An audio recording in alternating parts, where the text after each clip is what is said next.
Halo,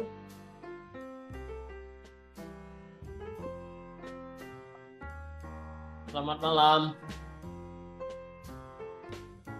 Lambai-lambai Mas Anton.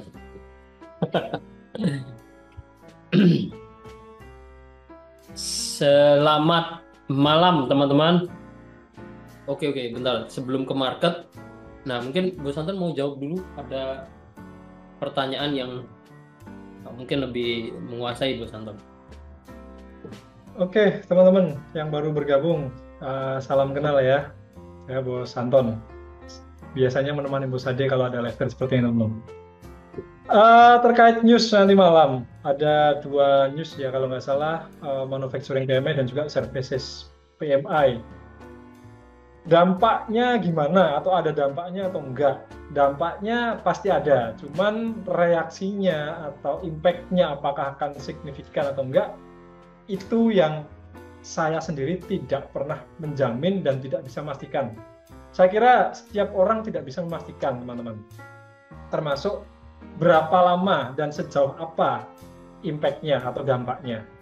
Tapi sejauh saya pelajari secara fundamental ya, atau data-data ekonomi, kemudian datanya market, kalau untuk konteks kondisi saat ini, nanti tidak akan berdampak apa-apa. Bahkan ketika hasil datanya mengatakan itu merah alias melemah. Nah, teman-teman biasanya baca kayak gitu. High impact, kalau merah berarti dolar melemah, kalau hijau dolar menguat. Ya, padahal tidak semudah itu untuk membaca hasilnya. Kalau saya melihat konteks saat ini, fokusnya nggak ke situ, bukan ke manufacturing dan juga jasa. Karena apa? Karena kondisi sekarang itu masih dalam kondisi yang sangat optimis. Optimis terhadap apa? Terhadap kondisi perekonomian di Amerika itu sendiri. Dengan Trump yang kemarin terpilih, kemudian janji-janji Trump, program-programnya Donald Trump, ya itu semua mendukung untuk sektor usaha akan naik gitu loh. Kalaupun memang itu ada pelemahan, ya saya kira pelemahan itu nggak akan berarti apa-apa. Nah, yang kedua, dari data yang sudah dirilis kemarin, itu mengatakan semuanya fine-fine aja. Data tenaga kerja yang opening job atau pembukaan lapangan kerja, penambahannya juga luar biasa banyak. NFP kemarin juga datanya oke, bagus. Pengangguran levelnya juga masih fine-fine aja, masih di bawah 4,5%. Jadi saya kira nanti malam ya tidak akan terlalu signifikan. Nah, kalau saya paling menganalisanya dan mengantisipasinya seperti itu. Ya, semoga cukup jelas. Malah yang lebih penting, besok tanggal 8, kalau di Indonesia berarti tanggal 19 dini hari, teman-teman. Ini bulan Desember, berarti jam 2 pagi. Nah, kita ada live trade, mulai jam setengah 2 dini hari. Itu akan ada the Fed meeting atau FOMC meeting. Itu yang menurut saya nanti akan ditunggu. Yang ditunggu itu bukan lagi berapa besar Fed akan melakukan cut rate atau jadi atau enggak. Menurut saya bukan itu ditunggu. Karena apa? Karena 96% para pelaku market, terutama yang mereka mengantisipasi di Fed Fund Futures, itu meyakini The Fed akan potong suku bunga 96%. Jadi kalau ada teman-teman pernah baca misalkan, wah ini gold nanti akan naik, enggak, menurut saya enggak. Karena sudah naik kemarin, teman-teman. Ya, antisipasinya itu udah dari kemarin-kemarin. Ya, jadi kalau ada naik atau turun itu menurut saya bukan lagi karena berita tentang Fed potong suku bunga. Nah, yang ditunggu besok itu apa? Yang ditunggu besok adalah proyeksi ekonomi dari The Fed untuk tahun 2025 nanti. Masih ada berapa kali pemotongan, kemudian berapa besar pemotongan dalam sepanjang tahun 2025. Apakah akan nyampe 100 basis poin atau cukup 75, atau mau berapa? Nah, itu yang nanti ditunggu, yang bakalan ramai. Kalau ternyata ini misal ya, ini saya ngomong angka sembarang deh. Nah, ternyata dari SEP atau Summary Economic Projection yang dirilis ternyata mengatakan bahwa masih ada 200 basis poin lagi yang dipotong. Wah, itu saya bukan berani jamin sih, berani berspekulasi atau mengantisipasi bahwa gold masih bisa nyampe 3.000. Nah, kalau memang ternyata angkanya seperti itu. Tapi kalau ternyata besok pas rilis, wah ternyata 2025 cuman ada 2 kesempatan buat cut rate lagi, total cuman 75 basis point. Ya kalau seperti itu masih 50-50, bisa jadi gold akan naik, bisa jadi sideways, atau malah ini akan mengecewakan. Karena ternyata udah nggak semasif tahun kemarin, pertengahan tahun ini, ya. Nah itu yang ditunggu-tunggu malah justru itu tanggal 19 dini hari nanti. Nah kalau teman-teman yang sudah cukup lama bergelut di industri ini, di bisnis ini, pasti pernah dengar yang namanya dot plot. Nah, dot plot. Ya nanti pas saya buka chart itu saya akan coba kasih lihat sekilas. Atau teman-teman bisa Google, nggak masalah. Ada banyak titik-titik biru itu loh. Dari 19 member The Fed, nah mayoritas memproyeksikan berapa pemotongan suku bunganya. Nah itu nanti yang ditunggu-tunggu di situ. Itu. Jadi menurut saya nanti malam nggak akan banyak ngaruh ke market. Jadi kalau dosen mungkin lagi ada floating di gold, teman-teman yang lain juga ada floating di gold, ya ikuti aja rule-nya, protokolnya. Contoh, tadi ada nanya PP. Ya menurut saya nggak usah bingung, karena memang secara protokol sudah sangat jelas level SL-nya di mana, TP-nya di mana, ya menurut saya ikuti aja. Gitu. Nggak masalah, saya juga ada posisi dan masih floating minus sekitar 1.500 poin kalau sekarang. Ya udah biarkan aja. Ya, semoga cukup mencerahkan insight-nya. Begitu, Bu Sadi. Mantap. Saya rasa nggak cukup ya, sudah tercerahkan kalau saya. Lengkap. Oke, kita mulai masuk ke market aja sambil kita sharing-sharing ya.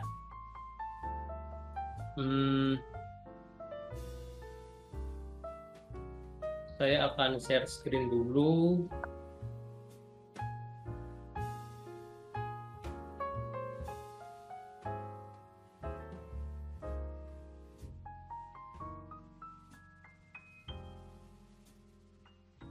Share screen.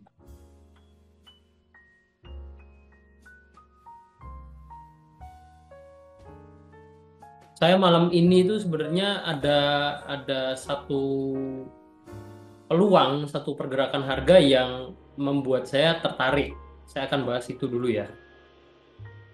MetaTrader-nya itu bentar teman-teman, saya agak bosan itu kebanyakan akun teman-teman. Jadi kalau kayak gini milihnya suka bingung ini ya.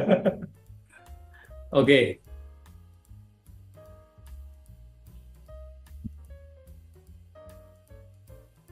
Goldnya habis ini ya. Goldnya habis ini. Masa baru open pembahasan pertama langsung gongnya keluar gitu loh. Gongnya agak belakangan lah.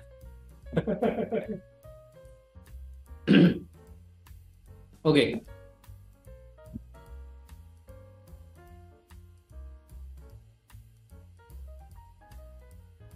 Jadi oke ya, jadi di sini yang mau saya sharingkan itu ada ini. Ada ini. Saya melihat ini satu peluang yang cukup bagus gitu. Ada yang tahu ini apa? Ya ini chart sih. Kita semua tahu ini chart. Maksud saya di sini ada peluang apa itu ya. Ada yang tahu di sini mungkin ada yang sependapat. Ya mungkin ada yang sependapat. Menurut teman-teman di sini ada peluang nggak? Ada peluang nggak? Kalau ada, peluang apa itu? Yes. Bullish pennant, bullish flag, falling wedge. Wah, kok 3 orang beda semua. Bullish pennant, bullish flag, falling wedge. 3 orang jawab beda semua. Mana yang mau kita percaya ini? Oke. Itulah Indonesia, benar. Berbeda-beda tetapi tetap satu ya. Oke, gini ya. Saya jelaskan dikit biar teman-teman ada gambaran juga. Nah, kalau kita bicara pola-pola yang sering muncul, yang cukup umum dibahas, itu tiga-tiganya tadi disampaikan teman-teman kita, itu semua pola-pola pergerakan harga yang sering muncul. Dan ketiganya itu menginformasikan akan adanya kenaikan harga. Bedanya perhatikan kalau bullish penan itu pergerakannya seperti ini. Ada kenaikan, ada penurunan, ada kenaikan lagi, ada penurunan lagi, terus ada kenaikan lagi. Yang mana ketika harga bergerak seperti ini menginformasikan akan terjadinya kenaikan harga untuk kedepannya. Ya, ini. Nah, bentuknya bisa diperhatikan, bentuknya itu segitiga. Kalau kita bicara bullish penan, bearish penan, bentuknya segitiga. Ketika level resisten ini kita hubungkan, terus support ini kita hubungkan, bentuknya itu segitiga yang mengerucut ke tengah. Jadi level resistennya semakin turun, level supportnya semakin naik. Inilah yang disebut bullish penan, di mana pola ini perlu dilihat juga awal mula pembentukannya. Biasanya diikuti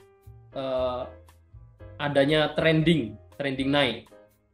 Terus dia bergerak cenderung sideways atau non trending. Nah, konfirmasinya ada kenaikan. Ini bullish penan. Kalau falling wedge, bentar teman-teman, saya eksekusi dulu aja. Nanti saya jelasin asik-asik, telat peluangnya. Saya mau eksekusi dulu aja. Nah, ini saya ambil peluang buy ya. Saya ambil peluang buy, saya bahas peluang dulu. Saya ambil peluang, saya pasang stop loss sambil saya jelasin. Nah, itu bullish penan. Sorry, jangan dihapus dulu aja deh. Ini bullish penan. Terus ada yang bilang bullish flag. Nah, bullish flag, kalau bullish flag sama-sama bullish kan, bullish penan, bullish flag sama-sama bullish, sama-sama menginformasikan potensi kenaikan harga untuk kedepannya. Kalau yang penan bentuknya segitiga, kalau yang flag bentuknya itu kayak bendera. Jadi awal mulanya itu ada kenaikan dulu, trending kuat ya, searah. Kalau bullish flag ya awalnya naik, terus harga bergerak turun. Ada penurunan, bergerak naik lagi, tapi masih semakin turun, terus naik lagi. Nah, pembentukan level resistennya ketika kita tarik garis ya, level-level resistennya ini pembentukannya dengan level support itu sejajar.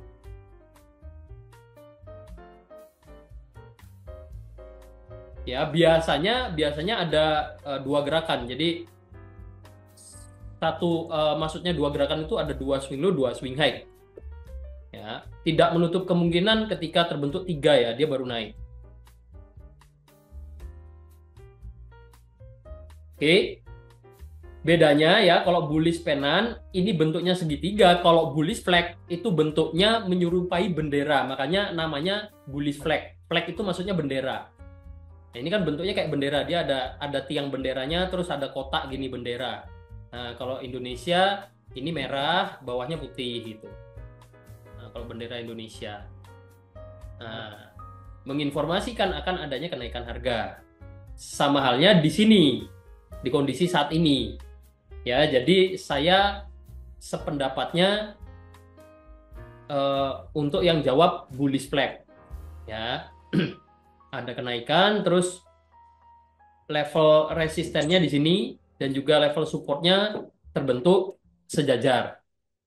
Ya, punya sudut kemiringan yang sama. Gitu. Nah, kalau bullish penan itu segitiga. Nah, terus ada lagi yang tadi yang jawab falling wedge. Falling wedge itu mirip lagi. Jadi ketiganya menurut saya sama-sama mirip ya. Sama-sama mirip. Tapi berbeda.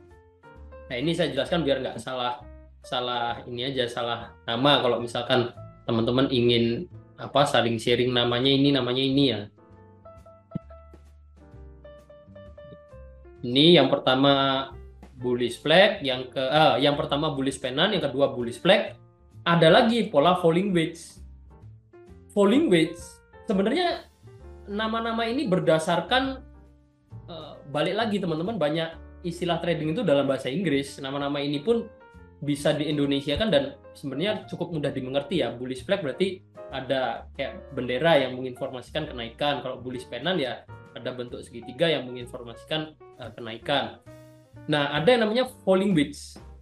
Falling wedge ini cukup unik, lebih unik dibanding dua pola yang udah kita bahas. Kalau pola falling wedge tidak selalu diawali dengan kenaikan harga. Kalau pola bullish pennant sama bullish flag kan biasanya ada satu pergerakan naik dulu yang cukup signifikan. Nah, kalau falling wedge itu tidak selalu. Ada pola falling wedge yang awalnya ada kenaikan dulu, terus harga turun, naik lagi, turun lagi, naik lagi, turun lagi gitu ya. Nah, misalkan seperti ini. Pergerakan harganya semakin turun, ini bedanya. Kalau bullish flag, resistennya semakin turun, supportnya semakin naik. Kalau bullish flag, kalau bullish pennant ya, bullish pennant resistennya semakin turun, supportnya semakin naik. Kalau bullish flag, resistennya semakin turun, supportnya juga semakin turun, tapi sudut kemiringannya sejajar.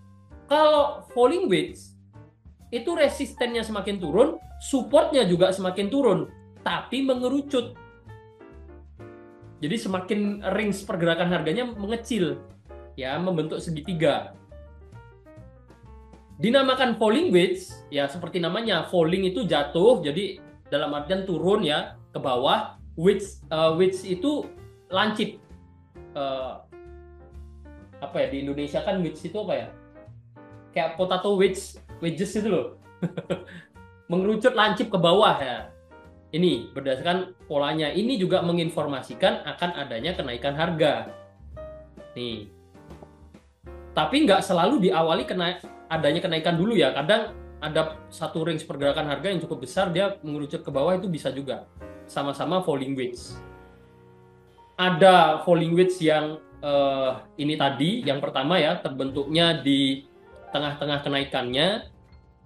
Ada yang terbentuknya memang di range waktu yang cukup panjang dan diawali penurunan. Nah, awalnya turun terus ada falling wedge gitu. Sehingga kenapa tadi saya bilang cukup unik? Karena pola ini bisa dibilang pola penerusan tren, bisa dibilang pola pergantian tren. Loh, kenapa? Karena awal mula pergerakannya ini ada yang berawal dari naik, terus ada pola falling wedge, dia akan naik lagi. Ada yang diawali penurunan, ada pola falling wedge, berarti dia berpotensi naik. Intinya, kalau pola falling wedge sama-sama menginformasikan akan adanya kenaikan harga. Ya, dulu pas saya belajar ini saya sempat bingung. Loh, bentuknya sama-sama ada penurunan. Kenapa kok yang satu dibilang penerusan tren, yang satu dibilang pergantian tren? Ternyata yang membedakan itu lebih ke posisi pembentukannya aja. Ya, yang pola falling wedge yang dikatakan penerusan tren itu ketika dia ada naik dulu terus ada pola falling wedge kecil. Nah, biasanya range pembentukannya kecil. Ini dikatakan pola falling wedge yang penerusan tren.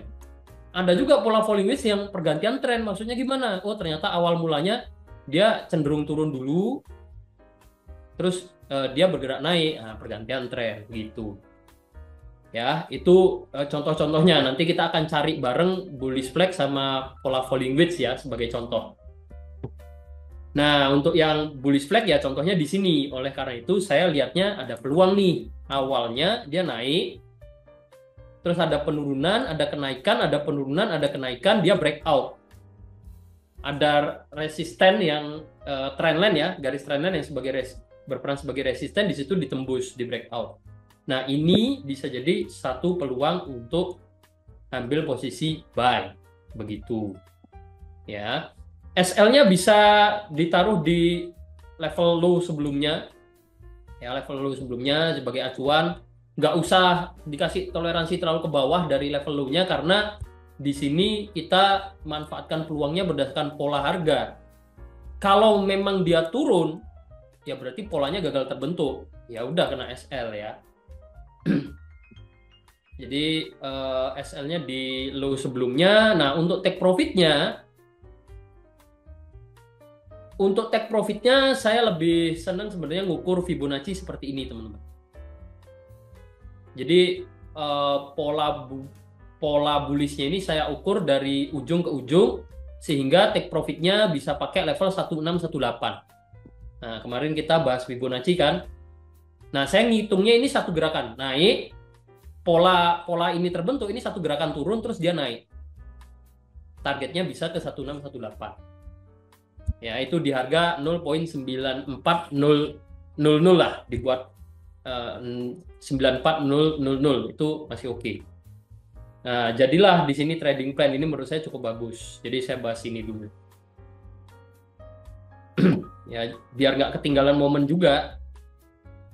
Nah, ini batasan resiko yang warna merah ya, batasan resikonya. Take profitnya saya kasih targetnya ya, saya kasih warna hijau.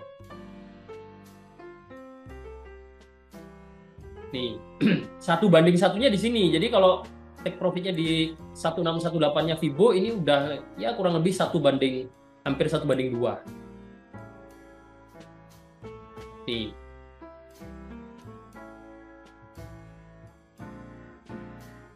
Nih, jadilah satu peluang, satu trading plan. Seperti biasa nanti detailnya saya akan share di grup. Ya, ini dulu. Sampai sini ada yang mau ditanyakan? Jadi saya rasa kita sependapat ya, ini bullish flag. Nah, mungkin sambil saya cari contoh ya, yang falling wedge. Saya ingat di GU atau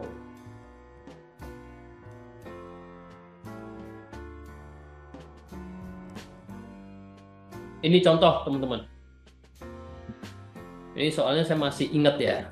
Kemarin kan kita ada bahas ini. Nah, ini contoh falling wedge yang dia turun dulu, ya. Tapi pergerakannya semakin mengerucut, terus dia breakout resisten, harga naik.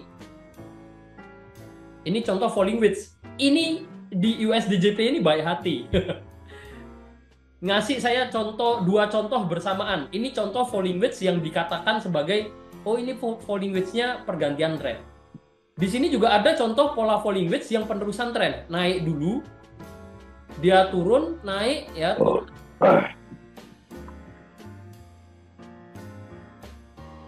Cendawanya keras sekali. Nah, dia turun naik seperti ini, mengerucut juga. Nah, ini pola falling wedge yang bisa dikatakan atau dianggapnya penerusan tren. Nah, biasanya range polanya itu lebih kecil. Sama-sama pola falling wedge gitu. Nah, sama-sama menginformasikan kenaikan harga. Ya, yang satu di sini, yang satu ini. Ya, ini kaget, saya juga kaget tadi. Ada yang mengeluarkan napas naga. Nggak apa-apa, mungkin nggak tahu, nggak sengaja. Nih, sama-sama menginformasikan kenaikan harga dan harga berhasil naik. Itu. Kalau pola penan, bullish penan beda ya. Jadi perhatikan ya, beda. Dengan bullish flag tadi beda. Bullish flag, bentar. Kalau bullish flag tadi, ini coba saya. Ini yang bearish falling wedge, ini yang falling wedge. Yang ini yang bullish flag. Tapi sama-sama menginformasikan potensi kenaikan harga, ya. Sama-sama menginformasikan harga ini berpotensi naik. Nah, kalau yang bullish penan, coba kita cari contohnya ya. Bullish penan itu mungkin ada masukan bullish penan, ada yang ingat, oh saya habis lihat bullish penan di tanggal berapa, itu boleh juga. Nah, kalau ini bearish flag nih, ini malah saya nemu bearish flag, dia bullish penan, bearish penan, bullish flag, bearish flag itu biasanya ada satu pergerakan trending dulu kuat, antara kuat turun dulu atau kuat naik dulu ya. Oh ini lebih ke rising wedge, temannya falling wedge. Nah, dia turun.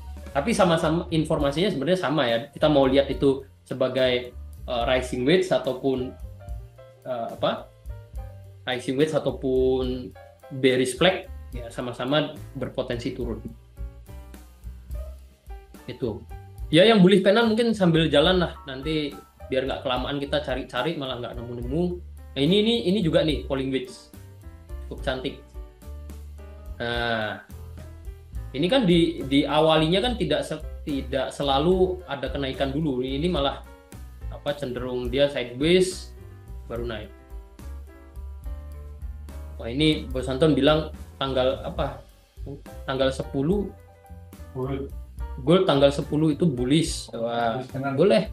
Sebenarnya goldnya saya mau keep dulu biar nanti dibahas. Bos Anton modenya malah di gold. Jadi mendukung untuk kita ke gold aja deh habis ini. Oke. Nah, kita sambil ke gold ya. Tadi ini ada yang mau ditanyakan dulu nggak nih? Ada yang mau sharingkan lagi nggak? Sudah mulai running profit ya? Ya, semoga hasilnya memuaskan.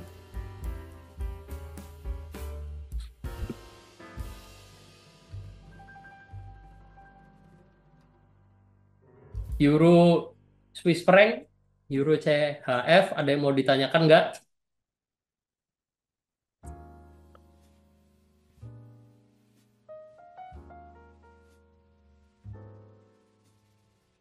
Aman SLTP, SL-nya pakai, silahkan buka di time frame H1, SL-nya pakai harga low hari ini. Ya, take profitnya di 0.94058 acuannya itu. Untuk detailnya nanti, kalau mau detailnya nanti saya share di grup NS Trade Community ya.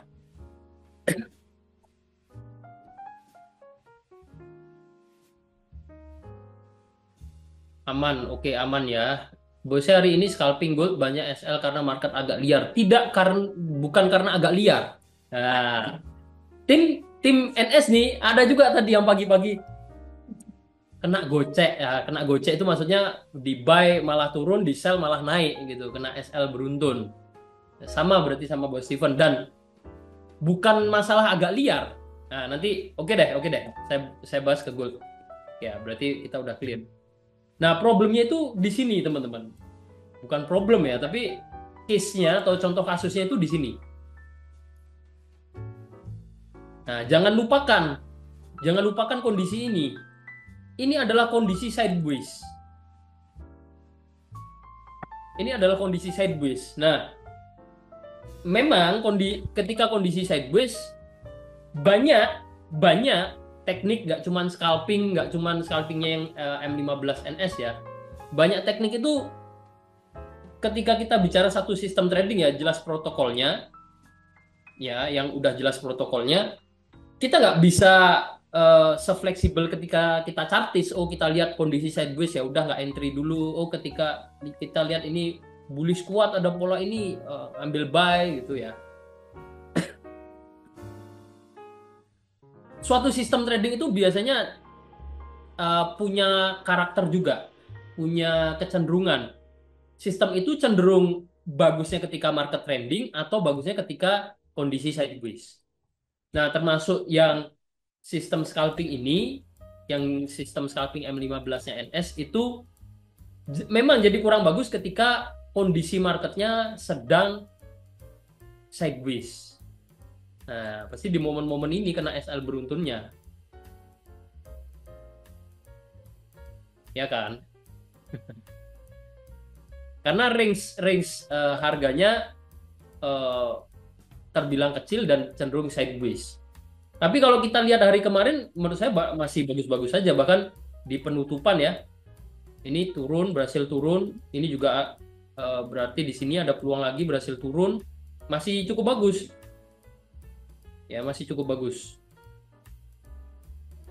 Ini juga ada peluang sell, ini ada peluang sell, ya berhasil turun. Gitu.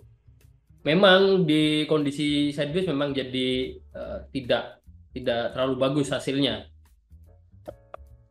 Ya, ini kita bahas pas membahas teknik scalpingnya ya, kita bahas ini. Gitu, ya. Oke, seperti itu pembukaan untuk pembahasan di Gold. Kebetulan ada yang tanya. Terus tadi ada beberapa pertanyaan, saya akan back sedikit ya terkait Gold. Pertanyaannya udah break 2663. Nah, ini ada 2663 udah di breakout. 2663. Udah break 2663. Bentar. Ini ada analisa nih dari teman kita, udah break 2663. Apakah potensi buy? Nah, kenapa dulu? Gini, udah break, misalkan udah breakout, udah tembus level 2663. Apakah potensi buy? Emangnya ada apa dengan level 2663? Itu harus kita lihat dulu ya. Saya juga nggak bisa berkomentar banyak. 2663 ini level yang didapat dari apa gitu loh. Itu harus jelas dulu.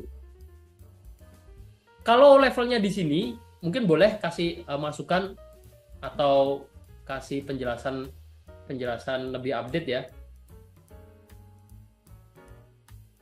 Antara Bos Glo dan Bos Hana ini pendapatnya sama, masukannya sama. Acuannya 2663. Emangnya kenapa dengan 2663?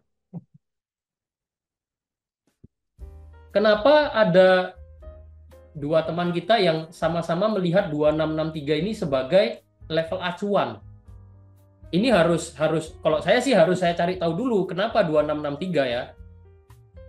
Oh, level PP, level pivot point. Level pivot point. Kalau level pivot point nanti saya akan bahas terkait pivot point-nya ya. Nanti saya akan tunjukin pivot point. Cuman kalau dari sini, kalau saya lihat di H4, nih 2663 itu di sini.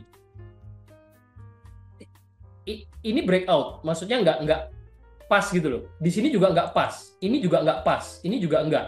Jadi level 2663 kalau dilihat di A4, berdasarkan pergerakan harga, saya nggak melihat ada acuan yang bagus yang bisa untuk melihat oh 2663 memang level resisten kuat misalkan. Ketika itu di breakout berarti potensi buy atau potensi masih akan naik. Ya. Kalau lihat di H4, kalau lihat di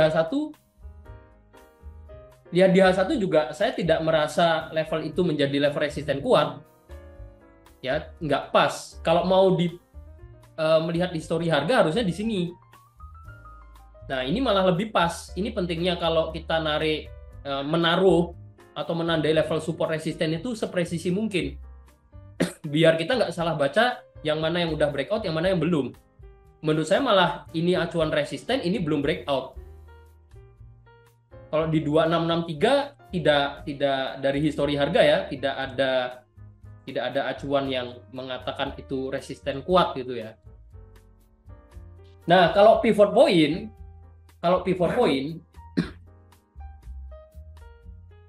saya akan bawa pivot point-nya dulu. Saya akan munculin pivot point-nya dulu.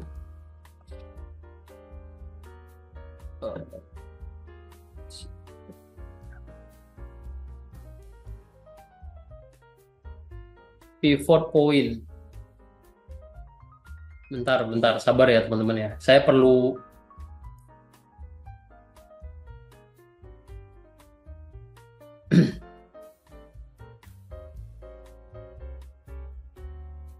perlu ganti MetaTrader karena di sini nggak ada pivot point.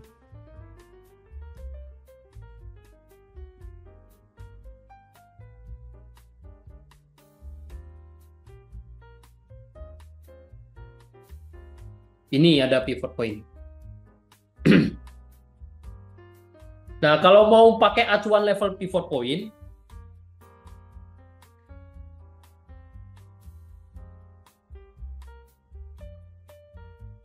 gini ya. Level 2663 merupakan level enggak juga ya. Level pivot point-nya kalau tempat saya bukan di 2663 sih.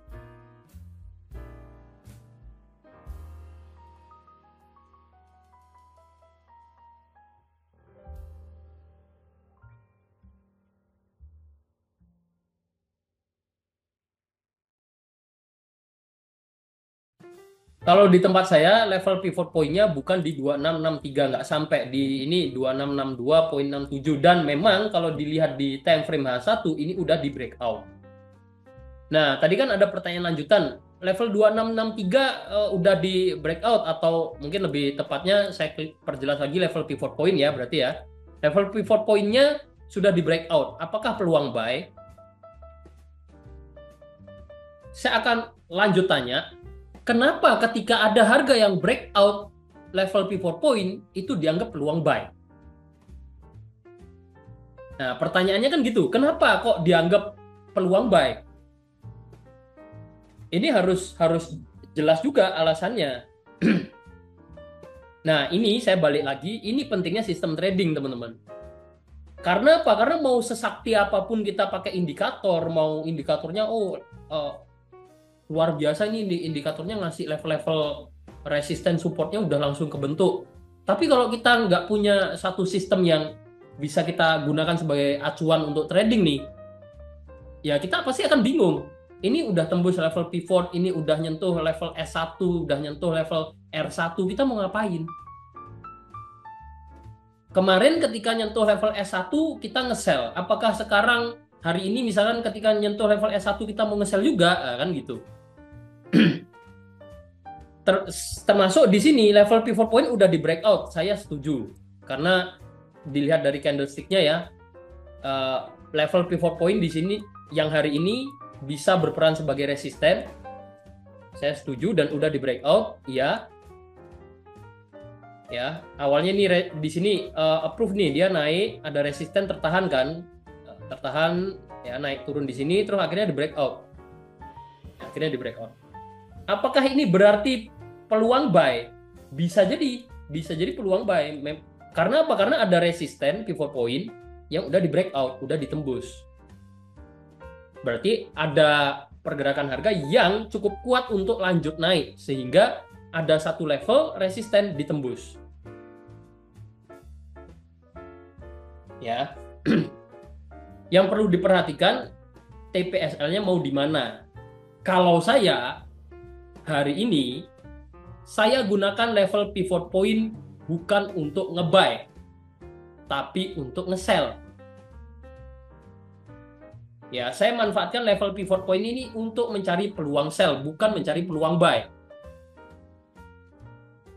Bukannya breakout resisten, pivot point-nya jadi resisten. Kenapa kok nge-sell? Ya karena saya nge-sell-nya ketika harga dari bawah naik ke atas ini, level pivot point-nya berperan sebagai resisten, saya nge-sell. Saya pasang stop loss, ya udah tinggal tunggu hasil. Apakah dia berhasil naik atau berhasil turun? Kalau naik berarti kena stop loss, ya saya kena stop loss karena saya nge-sell. Kalau berhasil turun berarti kena take profit. Nah, tapi di sini saya punya sistem trading pivot point menggunakan indikator pivot point yang mana ini saya jadikan acuan, sehingga ketika hari ini saya ditanya peluangnya gimana, kalau dilihat dari menggunakan indikator pivot point, saya akan dengan tegas bilang saya ngambil peluang sell. Karena saya melihat level pivot point ini berperan sebagai resisten dan saya ngambil peluang sell di resisten. Nah, perkara setelah itu ternyata masih ada naik lagi, terus dia breakout, ya udah antara itu hanya jadi false breakout atau ternyata dia masih lanjut naik kena stop loss, ya udah gitu. Ya, gitu. Dari sampai sini udah cukup jelas atau belum? Ini kelihatan kan? Saya kelihatan nggak munculin kayak apa? Kelihatan ya. Nih, saya ada ngambil peluang sell di level pivot point.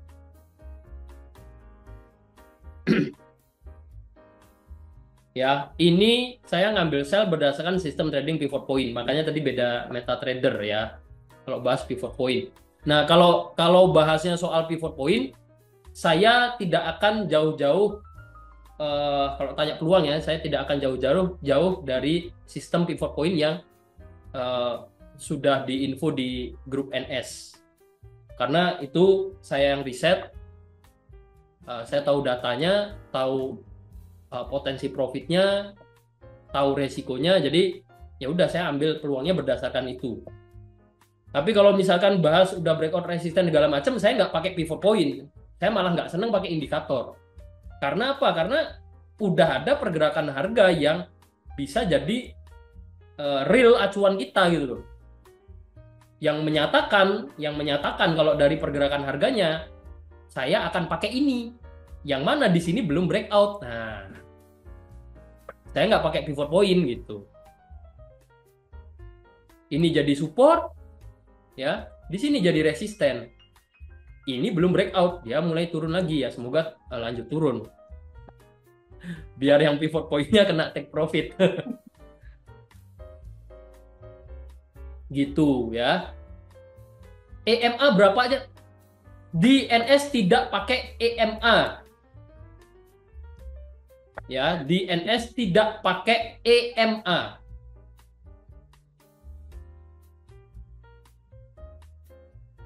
Saya juga ada setup sell BOSE, sell di titik PP, SL-nya di R2, TP-nya di S2. Ya, sama berarti saya ada ambil peluang juga.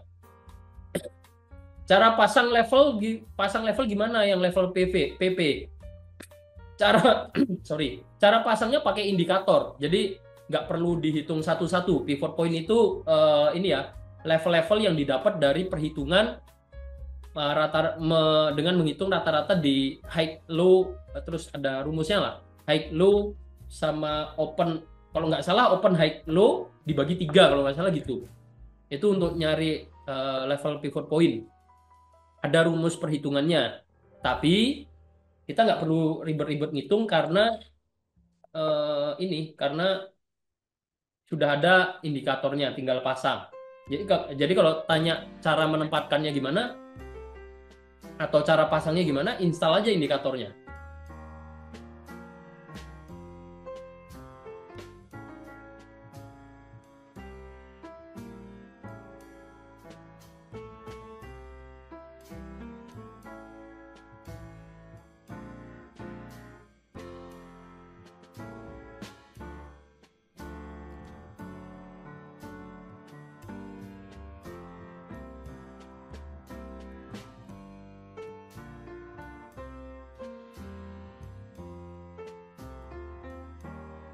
Seperti itu. Ada yang mau ditanyakan lagi sampai sini? Alasannya tidak pakai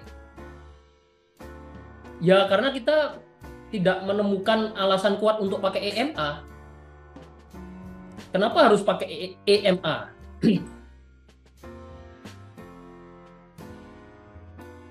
Mana sih MA? Bentar. Ini MA. Kenapa? Kan mungkin saya akan balik pertanyaannya. Kenapa harus pakai EMA? Kenapa nggak simple moving average? Kenapa nggak moving average lainnya? Kenapa harus EMA? Karena pertanyaannya sangat menjurus. Di NS pakai EMA berapa? Ya, kenapa harus pakai EMA gitu? Ya tidak harus. Bahkan kita mau pakai indikator, nggak pakai indikator pun nggak masalah gitu.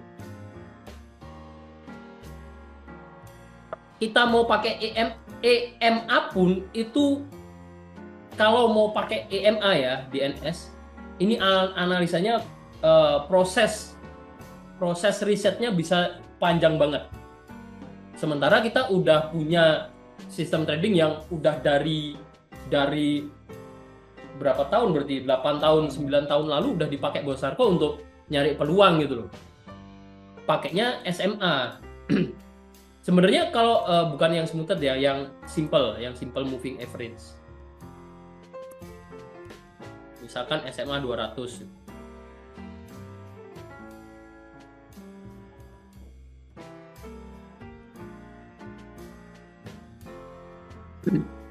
Nih jadi kita harus ini juga tahu juga ya kan, karena pertanyaannya kenapa nggak pakai EMA?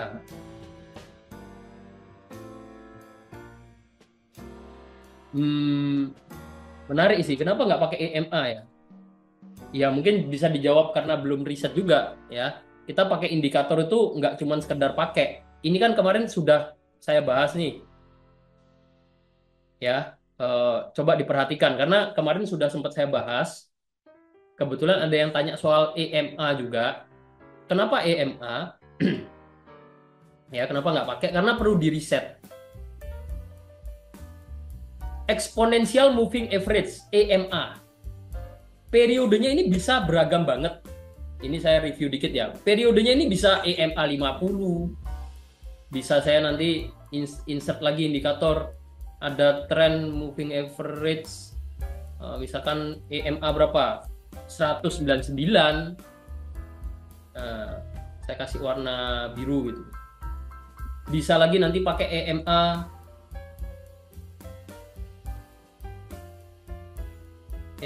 misalkan 87. Saya kasih warna hijau misalkan.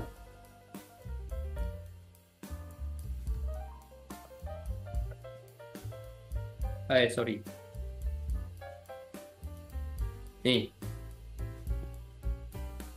Ya, ini bisa beragam banget dan kalau mau pakai EMA itu harus di reset dulu. Kalau saya bilang harus di reset dulu. Saya nggak mau tradingnya acuannya itu nggak ada datanya. Ya, saya nggak mau trading nggak tanpa acuan. Karena apa? Karena ya itulah trading yang menjadi gambling.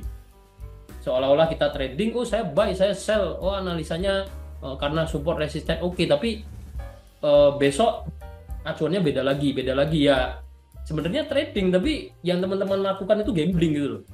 Seolah-olah trading, tapi yang sebenarnya teman-teman lakukan itu sedang gambling karena acuannya beda terus.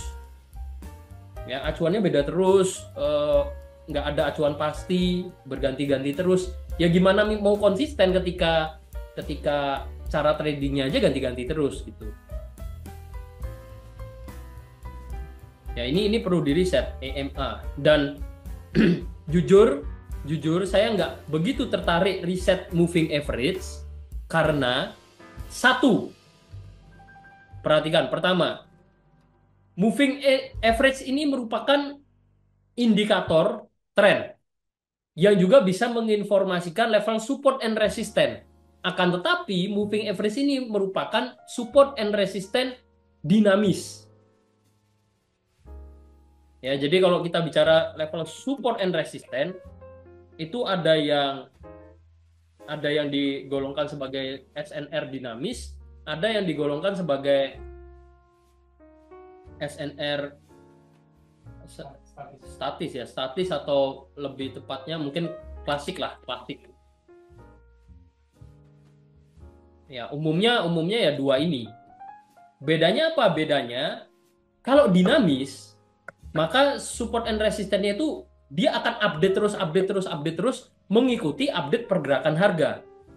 Sehingga ini jadi tidak cocok untuk kita yang pingin tradingnya bisa pasang pending order menggunakan acuan support and resistance berdasarkan indikator.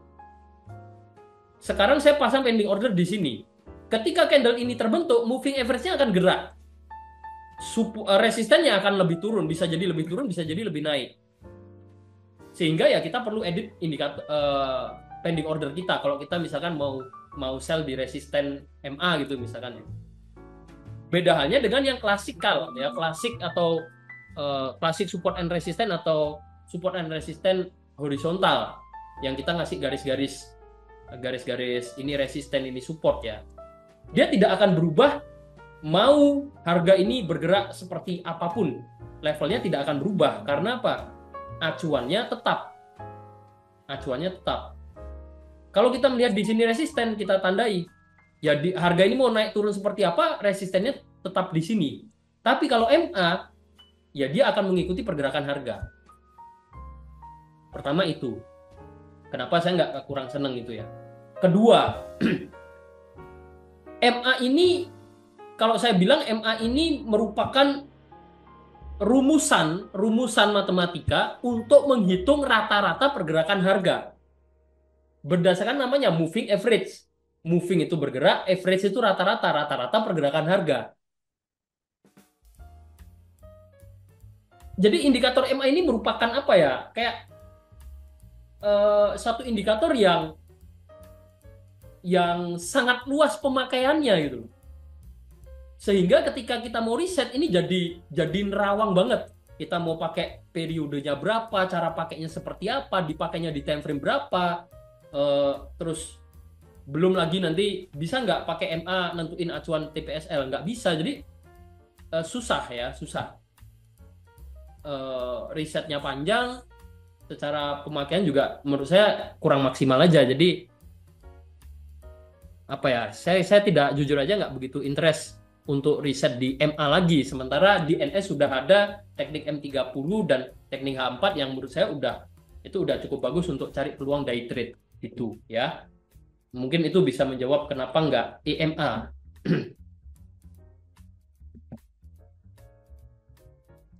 Jadi EMA itu terus bergerak mengikuti tren ya. Coba aja dipasang, nggak cuman EMA. Kita bahas MA aja lah, moving average, nggak usah bahas yang terlalu spesifik, moving average. Coba aja dipasang nih.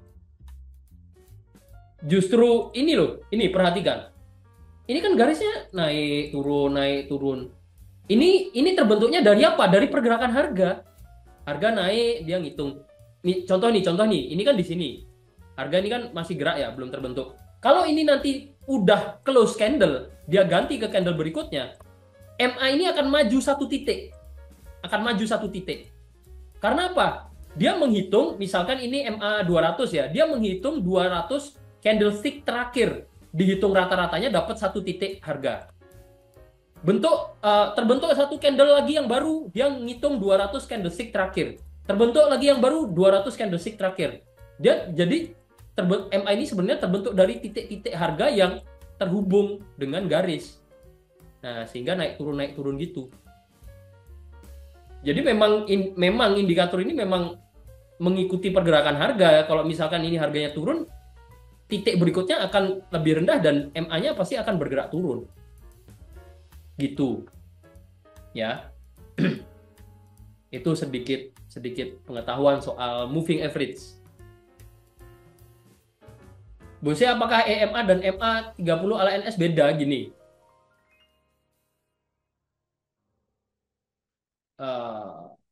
Oke. Nah, jawabannya gini. EMA ini ya, perhatikan, jangan sampai salah paham. EMA itu hanyalah singkatan yang biasa dipakai untuk menjelaskan bahwa indikator ini pakai eksponensial. Eksponen,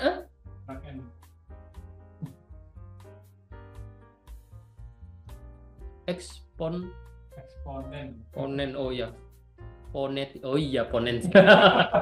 Nah, eksponensial moving average. Ya ini, mohon maaf bahasa Inggris saya rata-rata ya. Lah, EMA, sehingga nyebutnya EMA. EMA ya, EMA. Nah, sementara kalau tanya EMA, jadi EMA ini moving average ini loh yang tadi saya install ya, moving average, insert moving average. Dengan rumus perhitungan eksponensial, metode eksponensial. Berarti garis MA tersebut dihitung dengan rumus eksponensial. Ya, itu EMA. Kalau tadi MA bukan MA 30 NS ya, bukan. Big no ya.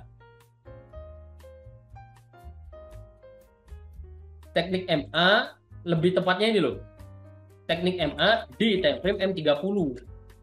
Jadi M30-nya itu bukan MA-nya, tapi time frame M30. Ini punya sistem tradingnya NS ini. Sorry ini keyboardnya kadang minta ganti nih teman-teman. Ada nggak yang mau beliin saya keyboard baru? Nggak, bercanda. Kalau mau yang lebih bagus dari RK Royal Cloud ya.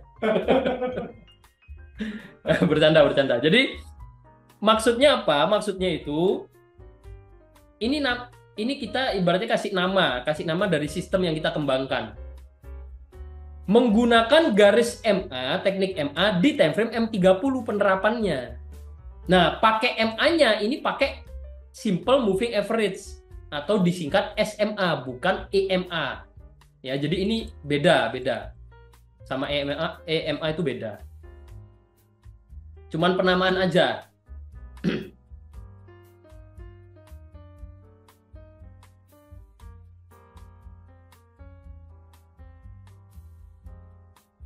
Mungkin yang dimaksud buy di pivot dari acuan candle terakhir sebelum ganti hari. Jadi ketika harga menuju level terdekat adalah breakout pivot.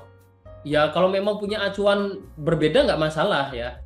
Saya benar-benar sangat tidak masalah dengan ketika teman-teman punya pendapat yang berbeda atau acuan yang berbeda. Tapi Tapi jangan kan aneh. Teman-teman yang punya acuan tapi saya yang disuruh konfirmasi gitu loh, kayak saya nggak bisa konfirmasi jadinya. Nah kalau saya ya konfirmasinya pivot point-nya, kalau di pivot point saya nge-sell bukan nge-buy gitu. Atau kalau mau acuan harga ya resistennya di sini belum di breakout gitu ya. Kalau punya acuan yang berbeda, melihat harga open hari ini, melihat pivot point harga berada di sini, mau ada buy nggak apa-apa. Nah itu mungkin bisa menjadi satu sistem ya, satu sistem yang penerapannya bisa coba diterapkan secara konsisten ya, siapa tahu hasilnya bagus. Sama di sini teman-teman nih, saya jadi keinget ini loh, bullish pennant ini loh, naik. Nah ya, bullish pennant, bearish pennant itu selalu diikuti pergerakan trending yang kuat dulu. Kalau bullish pennant ya ada kenaikan dulu yang cukup kuat, terus dia sideways. Atau non trending, dia breakout ini naik. Ini kan jadi signal buy kemarin. Kita TP di sini. Pas di sini ya TP-nya. Masih nggak ya trading plan-nya? Buy. Oh ini. Nah ini kan kita ada buy. Nggak lama kena TP, dia balik cukup jauh baru naik lagi. Nah ini salah satu penerapan bullish pennant.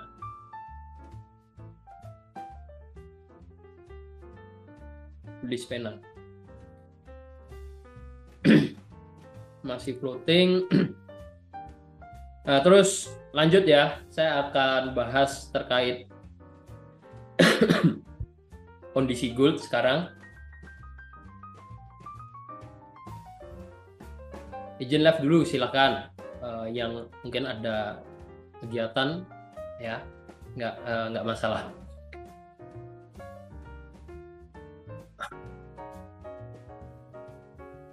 Bose saya ikutin sell di H1 tapi tidak OP lagi di pivot point. Lebih baik wait and see dulu atau ketika harga balik lagi di PP buka posisi sell lagi. Maksudnya gimana nih? Saya ikutin sell di H1 tapi tidak OP lagi di pivot point. Dia udah entry sell. Ya kalau sudah ada entry sell, lebih baik nggak di open lagi sih. Kalaupun kita mau open lagi ya, itu berarti kita ada eksekusi 2 trading plan kan. Ya yang perlu dilihat ya resikonya bisa jadi double gitu loh, bisa jadi 2 kali lipat karena ada 2 trading plan, ada 2 transaksi. Lebih ke situ aja sih sebenarnya. Ya, lebih ke situ aja sih. Nah, untuk sekarang gimana? Untuk sekarang ya, di XAU ini, di gold ini,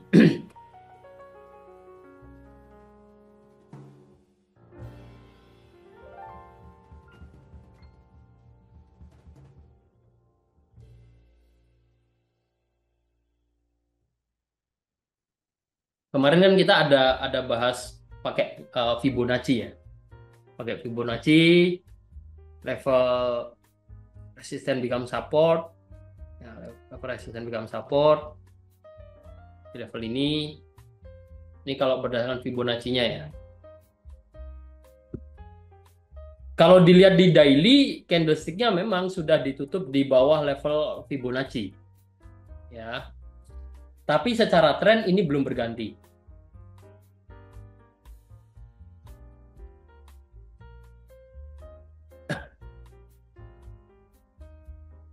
Ya, belum berganti ke downtrend untuk tren bulanannya jangka panjangnya.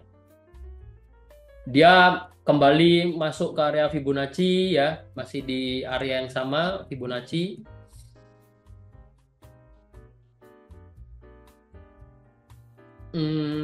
Yang perlu dilihat ini sih, yang perlu dilihat berarti di sini. Kita bisa hapus dulu ini biar nggak ganggu. Kalau saya lihatnya lebih ke sini teman-teman. Hari ini kan trennya lagi naik nih. Khusus hari ini ya, hanya hari ini. Saya bilangnya yang hari ini trennya lagi naik. Tapi kalau kita lihat tren beberapa hari ke belakang, perhatikan trennya.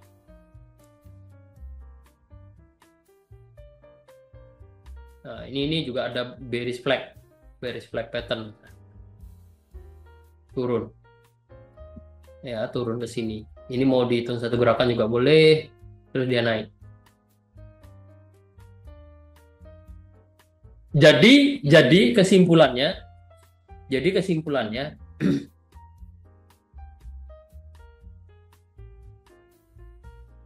kenaikannya saat ini itu masih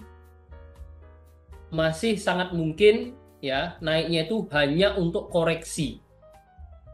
Berarti naiknya itu hanya untuk dia naik sesaat aja.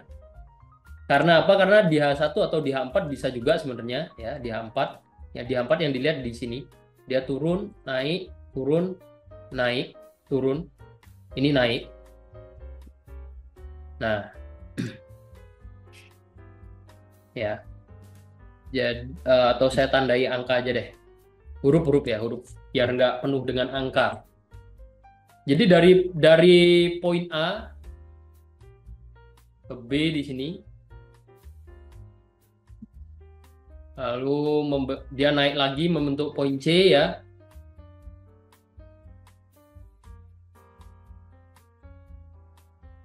Dia turun membentuk poin D, lalu ada kenaikan. D di sini E. Turun lagi ke sini bentuk poin yang baru. F. Ya, di sini F. Nah, dan ini masih running. Poin berikutnya. Ini masih running. Jadi memang belum terbentuk, masih pergerakan harga yang ya dia masih naik turun. Kalau melihat kondisi ini, bisa disimpulkan untuk tren 2-3 hari terakhir, ya tren mingguannya awalnya uptrend. Tapi ini jelas dia mulai berganti ke trennya downtrend. Tren hari ini memang naik. Ya, tren hari ini memang naik, tapi bisa dilihat kalau tren beberapa hari terakhir ini cenderung turun, masih kuat turun. Sehingga dari sini kita bisa ambil acuan. Kalau kita mau melihat tren ini memang kedepannya untuk mungkin beberapa hari ke depan atau bahkan 1 minggu ke depan masih kuat naik, maka harga perlu menembus level E dulu, poin E ini, resisten di sini. Ini perlu ditembus dulu. Untuk secara struktur harga dikatakan trennya mulai naik. Ya, tapi kalau level ini belum tertembus, belum di breakout, maka saya akan katakan ya, trennya masih dalam kondisi downtrend di sini. Nih. Nah, di area kotak warna biru ini trennya masih downtrend. Trennya masih downtrend. Sementara tren jangka panjangnya, tren daily-nya ini masih berpotensi naik. Nah, ini memang momen-momen teman-teman. Ini memang momen-momen yang mungkin cukup membingungkan. Ya, saya bilangnya mungkin cukup membingungkan. Karena apa? Karena tren mingguan dan tren bulanannya beda tren. Ya, kalau kita lihat tren bulanannya, ini masih cenderung semakin naik. Ya jelas ya di sini ya semakin naik. Tapi di tren mingguannya ada pergerakan harga yang strukturnya ini semakin turun. Ya, strukturnya semakin turun. Nah, ini bisa jadi penurunannya juga bisa jadi hanya untuk koreksi. Kalau kita bicara tren panjang ya, bisa jadi hanya untuk koreksi terus dia mulai up lagi, mulai uptrend lagi. Nah, cuman untuk kita katakan tren mingguannya ini mulai uptrend lagi, kita perlu konfirmasi. Konfirmasi apa ya? Konfirmasi terbentuknya swing low yang baru atau terbentuknya swing high yang baru yang lebih tinggi dari poin E.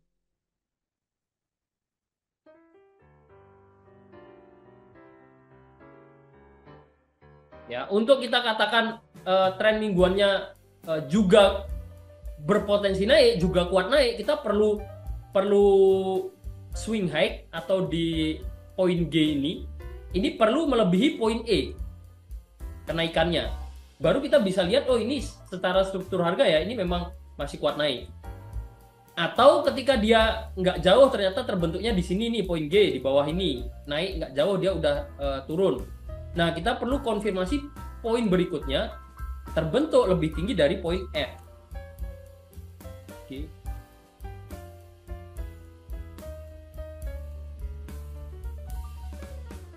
Baru ketika poin H ini terbentuk itu baru kalau saya katakan ini bagus untuk buy.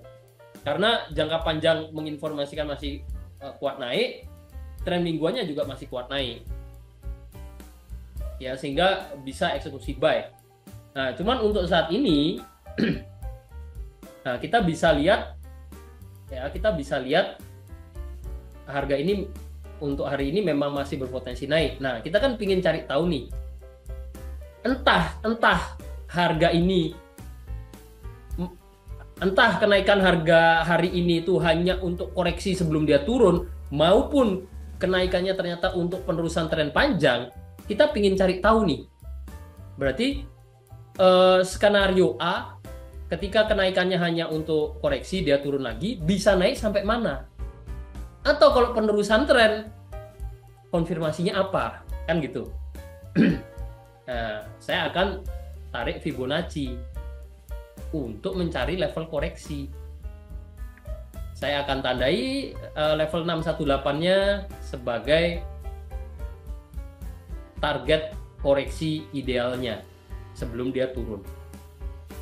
Sehingga dari analisa, dari sini ya, ini proses analisa, di sini saya mulai menarik kesimpulan, untuk saat ini harga masih berpotensi naik.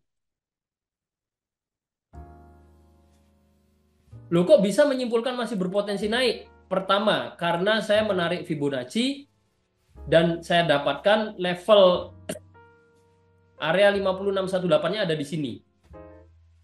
Jadi masih bisa naik harga saat ini. Bisa ke area 50618. Kenapa pakai level 50618? Karena mayoritas harga kalau koreksi ke level tersebut. Ini merupakan level golden ratio 618. Dilihat juga sebelumnya ternyata ada level support dan juga level resisten yang terbentuk dari pergerakan harga. Nah, ini saya akan gunakan sebagai acuan.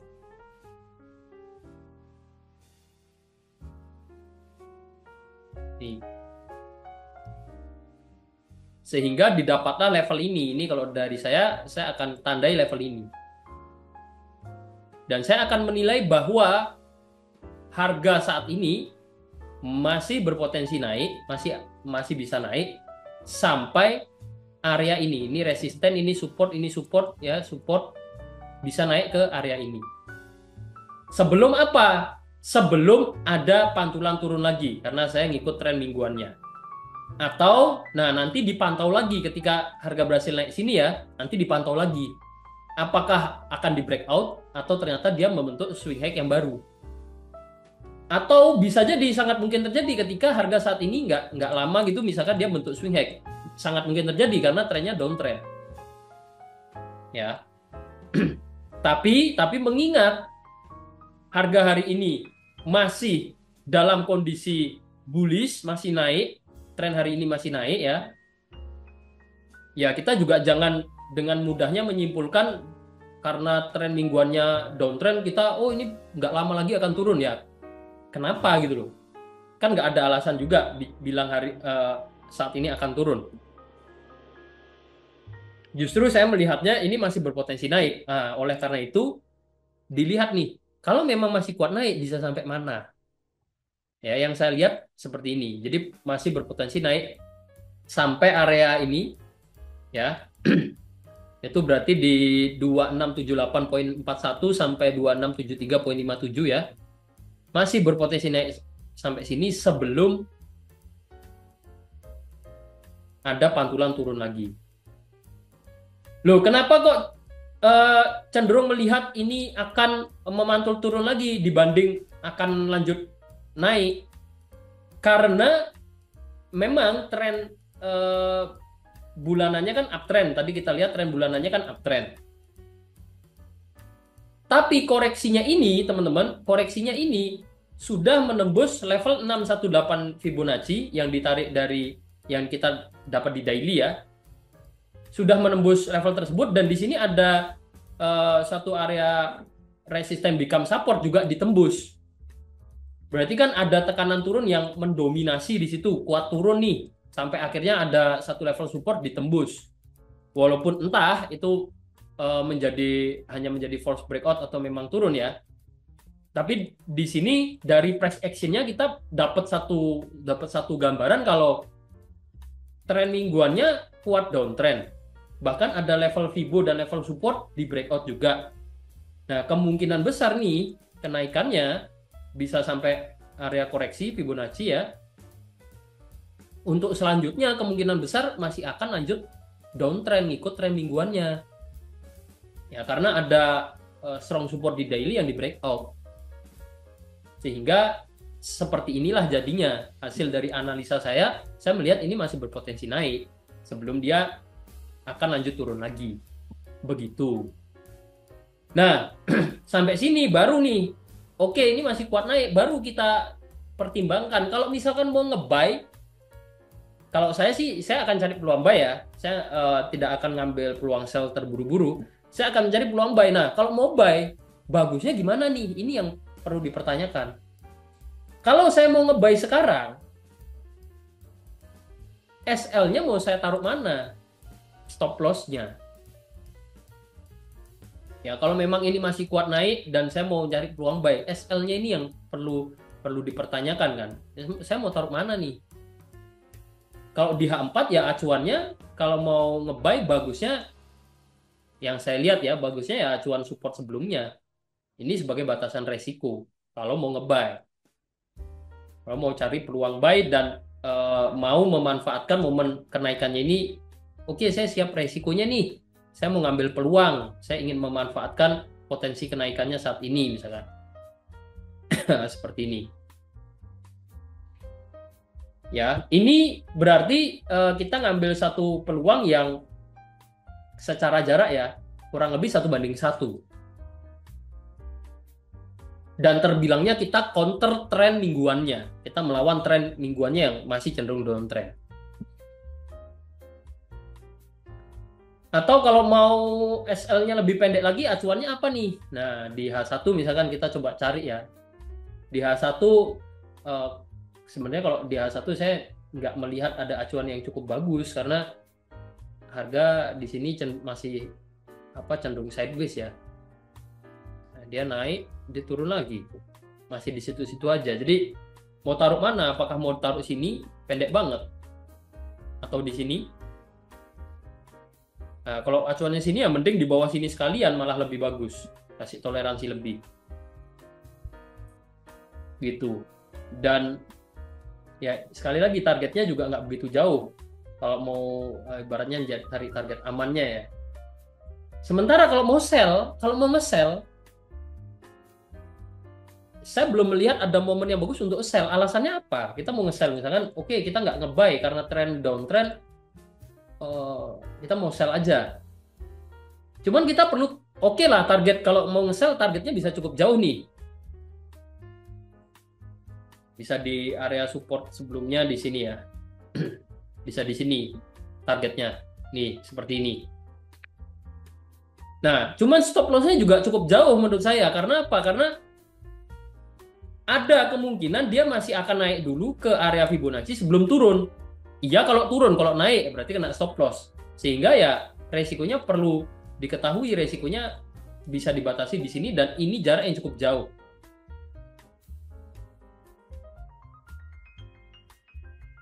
Ya, ini jarak yang cukup jauh.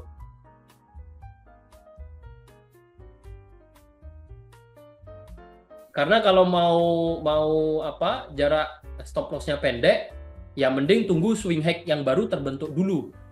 Karena ini candlestick-nya aja di time frame H4 masih kuat naik, masih bullish gitu loh. Ada kenaikan. Kita kalau mau sell sekarang juga momennya belum tepat gitu. Sehingga ya di sini saya menarik kesimpulan belum ada momen yang bagus untuk saya ambil. Saya mau nge-buy maupun sell, momennya belum pas. Jadi ya udah wait and see dulu aja. Ya, kesimpulannya itu kalau dari saya berdasarkan analisa dan trading plan yang dibuat. Karena saya nggak siap nih resikonya terlalu tinggi. Jarak SL-nya jauh banget di sini. Saya nggak siap, ya udah. Nggak usah dieksekusi dulu. Cari momen yang lainnya. Ya, kita tunggu konfirmasi aja, wait and see dulu aja. Ya, saya setuju juga. Jadi, ya itu berdasarkan analisa dan kita tarik kesimpulannya wait and see dulu. Kalau untuk gold ya, wait and see dulu. Stokastik di daily tapi turun ya. Stokastik di daily. Stokastik di daily ya turun. Stokastik di daily turun dan sudah mendekati area oversold. Kalau mendekati area oversold ya momen turunnya mulai melemah ya dan berpotensi ada kenaikan kalau lihat stokastik. Konsepnya mirip Elliott Wave. Bisa dibilang mirip Elliott Wave, tapi Elliott Wave itu teori yang mempelajari pergerakan harga secara mendetail. Kalau saya kan cuman gini, saya juga mempelajari Elliott Wave. Saya tahu Elliott Wave. Cuman untuk dipraktekkan menurut saya kurang realistis. Menurut saya loh ya. Kalau misalkan udah terbiasa nggak masalah. Karena saya tipe trader yang pinginnya simple aja. Sementara kalau Elliott Wave, titik-titik ini dihitung dan juga diukur. Ya, Elliott Wave itu sama seperti yang saya lakukan. Oh, melihat ini turun, ini naik, ini turun, ini naik, ini turun, ini naik. Tapi dia diukur dan dihitung titik-titiknya. Kalau teman-teman, oh saya trading Elliott Wave, tapi saya cuma melihat ini semakin turun. Itu bukan Elliott Wave. Elliott Wave itu menghitung dan mengukur, teman-teman. Ini dihitung. Dari poin C ke D ini turun, ini dihitung. Oh, turunnya apakah lebih jauh dari poin A ke B. Terus poin E ke F-nya harus lebih pendek atau lebih jauh dari poin C ke D. Itu ada aturannya, ada protokolnya. Kalau di luar itu, teman-teman cuma melihat, oh saya menerapkan trading Elliott Wave. Wah, saya petakan harga ini naik, turun ke sini, naik ke sini, turun ke sini, naik ke sini, turun ke sini. Oh, ini berarti downtrend. Oh, saya trading Elliott Wave. Salah. Ya, bukan seperti itu. Karena Elliott Wave itu memang mempelajari struktur harga secara mendetail. Kalau teman-teman tradingnya memanfaatkan struktur harga tapi tidak mendetail, ya berarti bukan Elliott Wave. Ya, karena dihitung gerakannya. Kalau misalkan uptrend ya, berarti dia ada 5 gerakan naik. Kalaupun ada koreksi, itu biasanya terdiri dari 3 gerakan sebelum dia naik lagi. Nah, ini dihitung semua. Titik-titik pantulan harganya naik turunnya ini, ya, swing high, swing low-nya itu dihitung semua dan jarak kenaikannya, jarak penurunannya ini juga dihitung semua. Ada rumusannya, gitu. Itu kalau Elliott Wave. Sehingga ya untuk saya yang simple aja cukup pakai memang melihat struktur harga juga ya sama. sama kayak Elliott Wave sama. Cuman saya simpel aja, dilihat harga ini semakin turun, ditarik Fibonacci, dapat level support resistennya udah cukup gitu. Kalau saya gitu, atau melihat swing high swing low-nya udah mulai terbentuk, udah cukup. Itu jadi acuan entry kita gitu. Kalau saya seperti itu.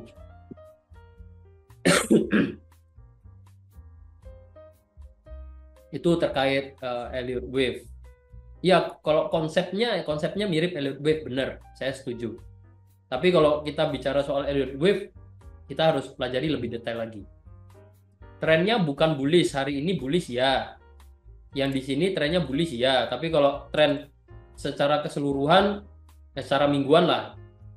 Kenapa saya fokusnya lebih ke tren mingguannya? Karena kita day trade juga ya. Bukan yang swing trade. Kalau swing trade ya analisanya mungkin di daily dan di weekly, bukan di H4 lagi gitu. Nah, ini kan masih cenderung semakin turun. Mingguannya turun, hari ini memang masih naik, cuman kenaikannya kemungkinan hanya untuk koreksi. Bose masuk grup promo $100. Untuk sekarang promonya sudah habis, jadi sudah selesai ya, sudah selesai. Kalau mau join ke pro dengan $200 ya, $200 ya. Cara nentuin resisten dan support gimana? Kadang salah-salah nentuin. Cara nentuinnya itu ada banyak cara. Support and resistance, ada banyak sekali cara menentukan support and resistance. Yang cukup terkenal ya, yang umum, dengan melihat pergerakan harga. Ini bisa disebut support and resistance horizontal atau support and resistance klasik. Ya, dengan melihat histori harga itu bisa. 1. 2, bisa menentukan support and resistance menggunakan Fibonacci, itu juga bisa. Jadi area-area Fibonacci itu jadi potensial support and resistance, itu bisa. 3, menentukan support and resistance dan juga tren menggunakan garis MA. Itu juga bisa. Ya, itu 3. Terus 4, menentukan level support and resistance menggunakan pivot point, itu juga bisa. Ya. Kalau problemnya kadang-kadang salah nentuin. Nah, kalau udah ada ini kadang-kadang salah nentuin, berarti itu sebenarnya yang saya ini perlu sebenarnya perlu dibedah lagi lebih dalam ya. Kadang-kadang salah nentuin itu gimana dulu gitu. Tapi di sini saya melihat sebenarnya sudah ada suatu konsistensi yang berlangsung. Berarti sudah menggunakan suatu acuan untuk melihat support resisten, cuman kadang-kadang salah. Nah, di trading kadang-kadang salah itu sangat amat normal. Di momen kadang-kadang salah inilah stop loss kita bekerja, resiko kita dibatasi. Jadi jangan merasa jangan merasa minder, jangan merasa salah, jangan merasa bingung ketika kadang-kadang kita kena stop loss. Itu hal yang wajar. Yang penting adalah kadang-kadangnya jangan lebih sering dari kadang-kadang TP-nya. Jadi kadang-kadang salahnya itu harus jauh lebih dikit dari kadang-kadang TP gitu loh. Yang penting di situ. Nah, itu yang penting di situ. Ya.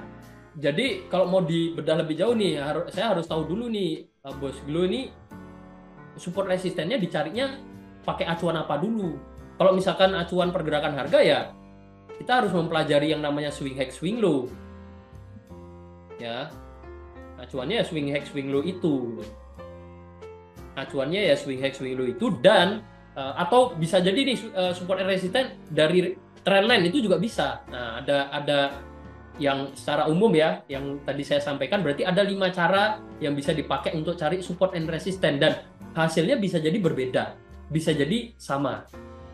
Kenapa saya bilang bisa jadi sama ya? Kayak ini. Area warna biru ini kan dari Fibonacci dan juga dari pergerakan harga di area yang mirip banget gitu loh. Tidak jauh beda. Tapi kalau pakai MA saya jamin pasti beda. Kalau pakai pivot point bisa jadi jauh beda juga gitu. Ya, jadi harus jelas dulu. ada peluang scalping. Belum ada. Belum ada, kalau saya lihat sih belum ada peluang scalping ya. Belum ada peluang scalping.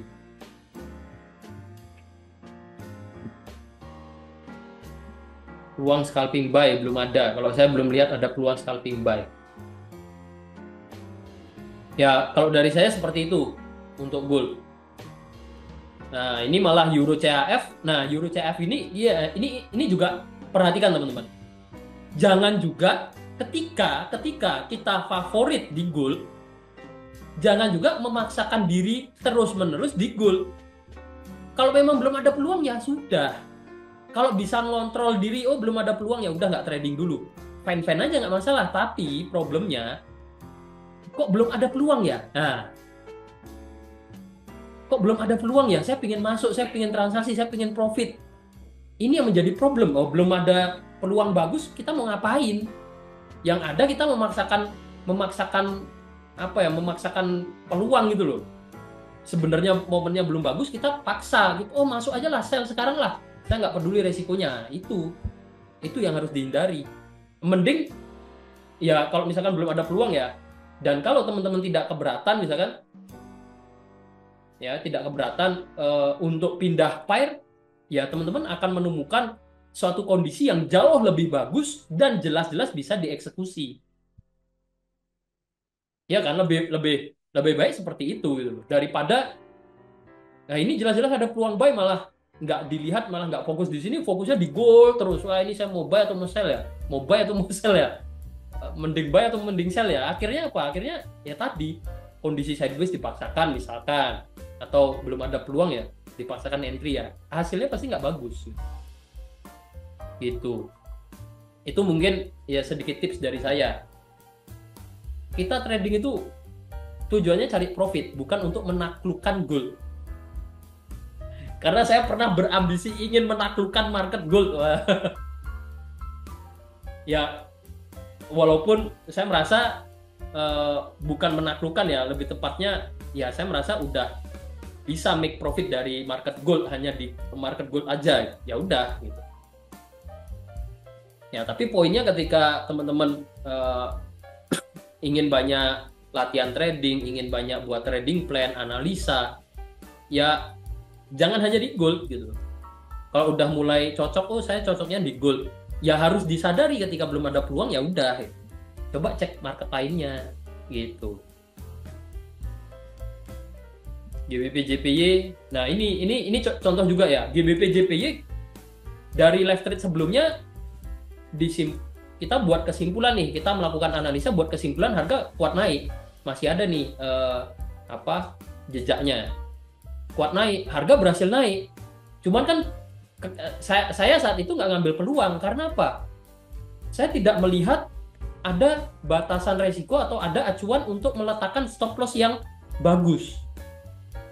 Sehingga ya udah saya nggak akan paksakan peluangnya.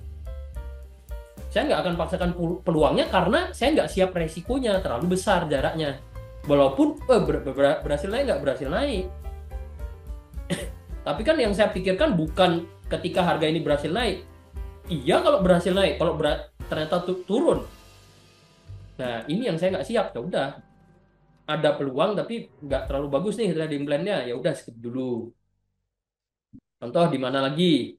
Kalau belum ada peluang, ini kemarin kena stop loss ya. Ada yang kena stop loss. Uang di mana lagi? XAU-nya banyak banget ini stop loss. Nah, CADCAF. Nah, ini ada peluang bagus. Ini ada apa? Dari struktur pergerakan harganya mulai uptrend. Ya ambil buy. Nggak usah di XAU USD atau di Euro USD maupun di GBP JPY ya. Ketika ada peluang di pair lain bagus ya ambil. Ini masih downtrend, Euro JPY. Ya gitu. Gambarannya seperti itu sih. Sampai sini ada yang mau ditanyakan lagi?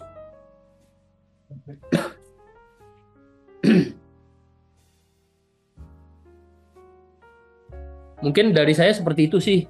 Euro CHF yang bagus ya. Kita hari ini banyak ya di gold, lebih banyak ambil contoh kasus dan sharing. Kalau peluang saya sih belum lihat ada peluang bagus dari chartisnya ya. Kalau dari satu sistem trading tertentu menginformasikan ada peluang ya eksekusi aja nggak apa-apa. Kayak pivot point tadi ada sell ya, saya juga sell. Tapi ya udah by sistem tersebut saya nggak akan berpikiran di luar sistem tersebut gitu loh. Nggak akan melihat eh, nggak akan saya analisa ulang lagi gitu loh di luar sistem yang bekerja atau berlangsung gitu. Ada lagi nggak? Boleh mau sharing-sharing apa? Atau dari pembahasan tadi ada yang mau ditanyakan lagi misalkan? Sinyal sel di grup masih bisa diambil berarti ya, pakai SL sama di grup ya. Ini bahas yang mana ini? Tiba-tiba sinyal sel di grup.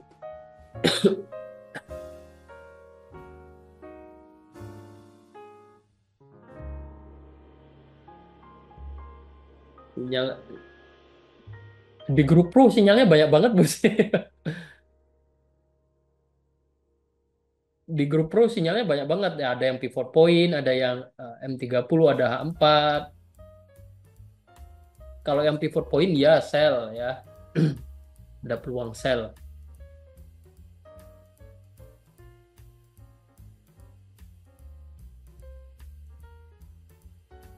TP gold sell di berapa?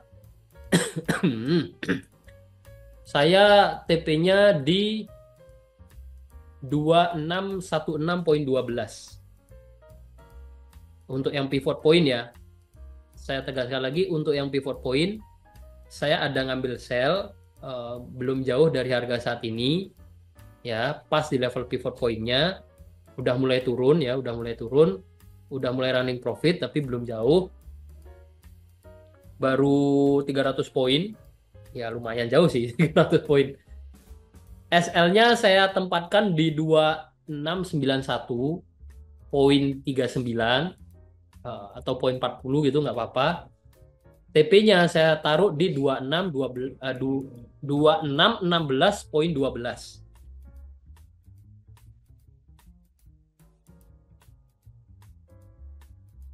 Itu. Bos Anton, ada lagi nggak? Dari saya nggak ada tambahan teman-teman ya. Yang dibahas sama Bos Ade sudah sangat lengkap dan sangat jelas menurut saya. Ya, silakan. Kalau ada yang mau bertanya lagi, silakan. Menurut teman-teman gimana? Jangan menurut Bos Anton. Dia nggak jelas habis ini tanya personal ini jejeran.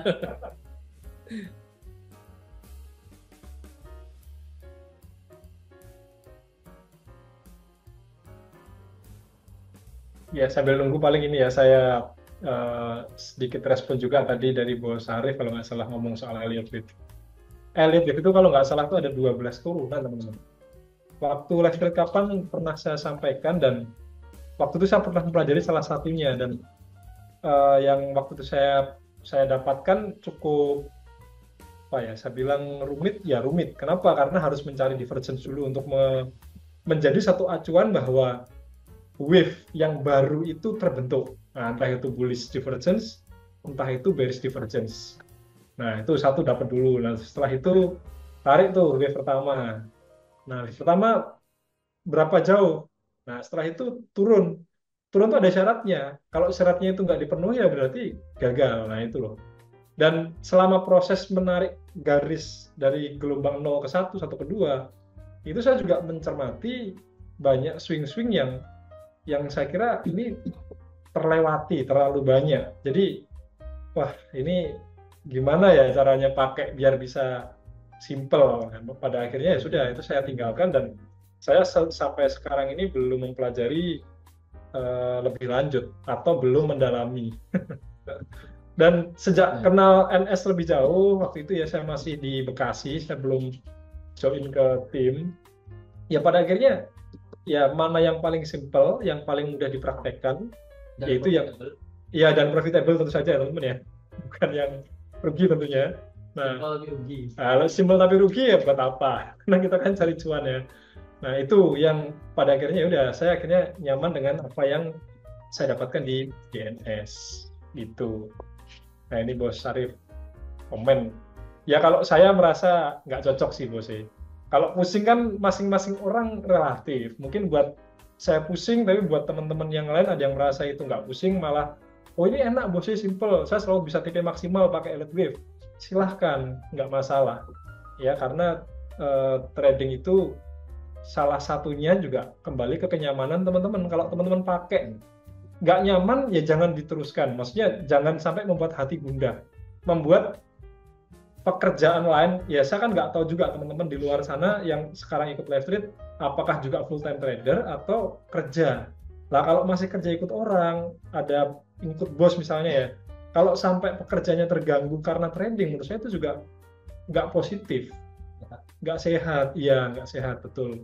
Baik secara psikis maupun secara ini, pasti ada hal yang dirugikan nanti, entah di pekerjaannya keteter, nggak fokus, tradingnya juga mungkin bisa jadi kena loss beruntun, nah kayak gitu. Jadi nyaman, harus nyaman.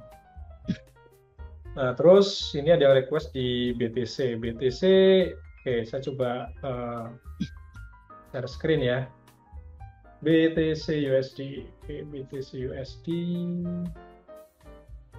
Saya pakai Coinbase biasanya.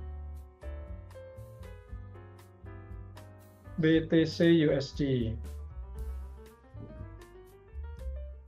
Oh, bener yang tadi berarti. Udah ada coret-coretnya teman-teman. Bitstamp.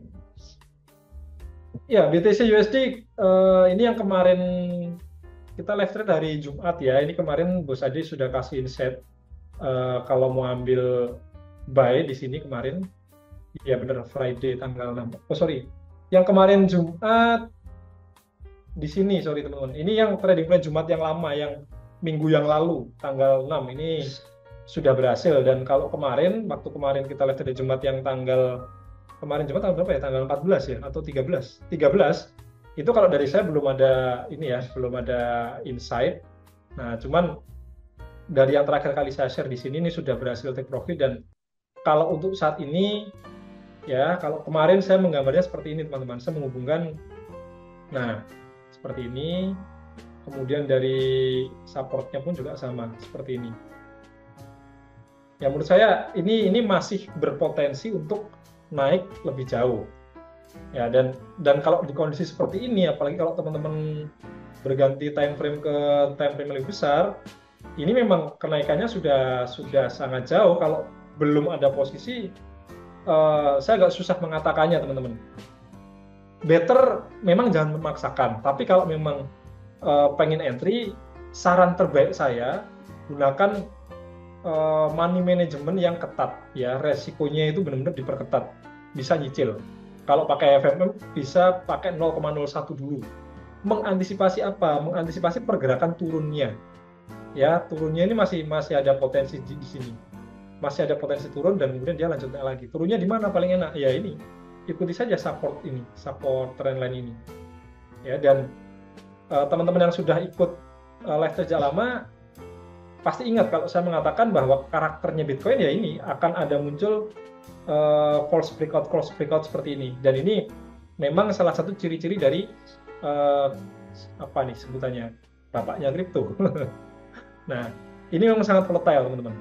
Nah, kalau untuk kondisi terkininya, karena dia sudah naik seperti ini, kita bisa coba ukur kalau memang dia nanti turun, di mana dia akan turun. Nah, saya akan pakai acuan swing low yang ini. Saya asumsikan pergerakannya mentok di sini. Nah, ini juga kemarin waktu kita bahas Fibonacci sudah disinggung oleh Bos Ade bahwa sebenarnya ini nggak baik kalau memang pergerakan harga masih berlangsung, swing high belum terkonfirmasi, kita sudah narik seperti ini. Ini kurang baik karena rawan terjadi false. Ketika nanti ternyata hari ini, misalkan ya nanti jam 10, jam 11 ada sesuatu ini naik lagi, ya artinya ini udah jadi invalid, level yang menjadi acuan titik nol kita itu udah nggak berlaku lagi di sini. Kita harus geser, sesuaikan ulang. Nah, tapi ini saya asumsikan dulu harga sampai sini. Nah, kalau memang ini menjadi swing high yang baru, ya kita bisa mulai antri di mana, di sini, di 382. Ya, 382 atau 0,5 ini masih oke. Kita bisa mulai cicil beli di sini. Dan Dari time frame H4 lebih kelihatan. Berarti kalau di H4 saya tampilkan dulu ya di time frame H4 visibilitas. Nah, kita bisa amati pergerakannya. Kita bisa combine juga di sini cari level Fibo-nya. Ini swing terakhir ke swing terbarunya udah fix terbentuk. Nah, sebenarnya harga sekarang ini masih oke kalau kita mulai mau ambil posisi buy. Ya, untuk daily trading saya kira masih oke. Nah, SL-nya kita taruh mana? Kita bisa menggunakan acuan swing low terakhirnya. Nah, di sini. Targetnya di mana ya? Kita bisa ambil 1:1 dulu. Atau kita bisa, nah kalau 1:1, ini kita memanfaatkan resisten trend line yang terbentuk di chart ini, teman-teman. Nah, ini. Saya tebelin biar kelihatan. Nah, kita bisa memanfaatkan itu. Nah, tapi kalau memang teman-teman pengen hold lebih lama ya bisa mengukur juga pakai Fibonacci sebaliknya. Nah, kita asumsikan harga memang terhenti di level ini, di level yang sekarang ada candle merah terakhir, ya. Nah, kita bisa asumsikan dari swing high terakhirnya ke harga low terkininya. Nah, kita bisa memberikan target TP sampai ke 108.000 atau TP jauhnya ke 111.000.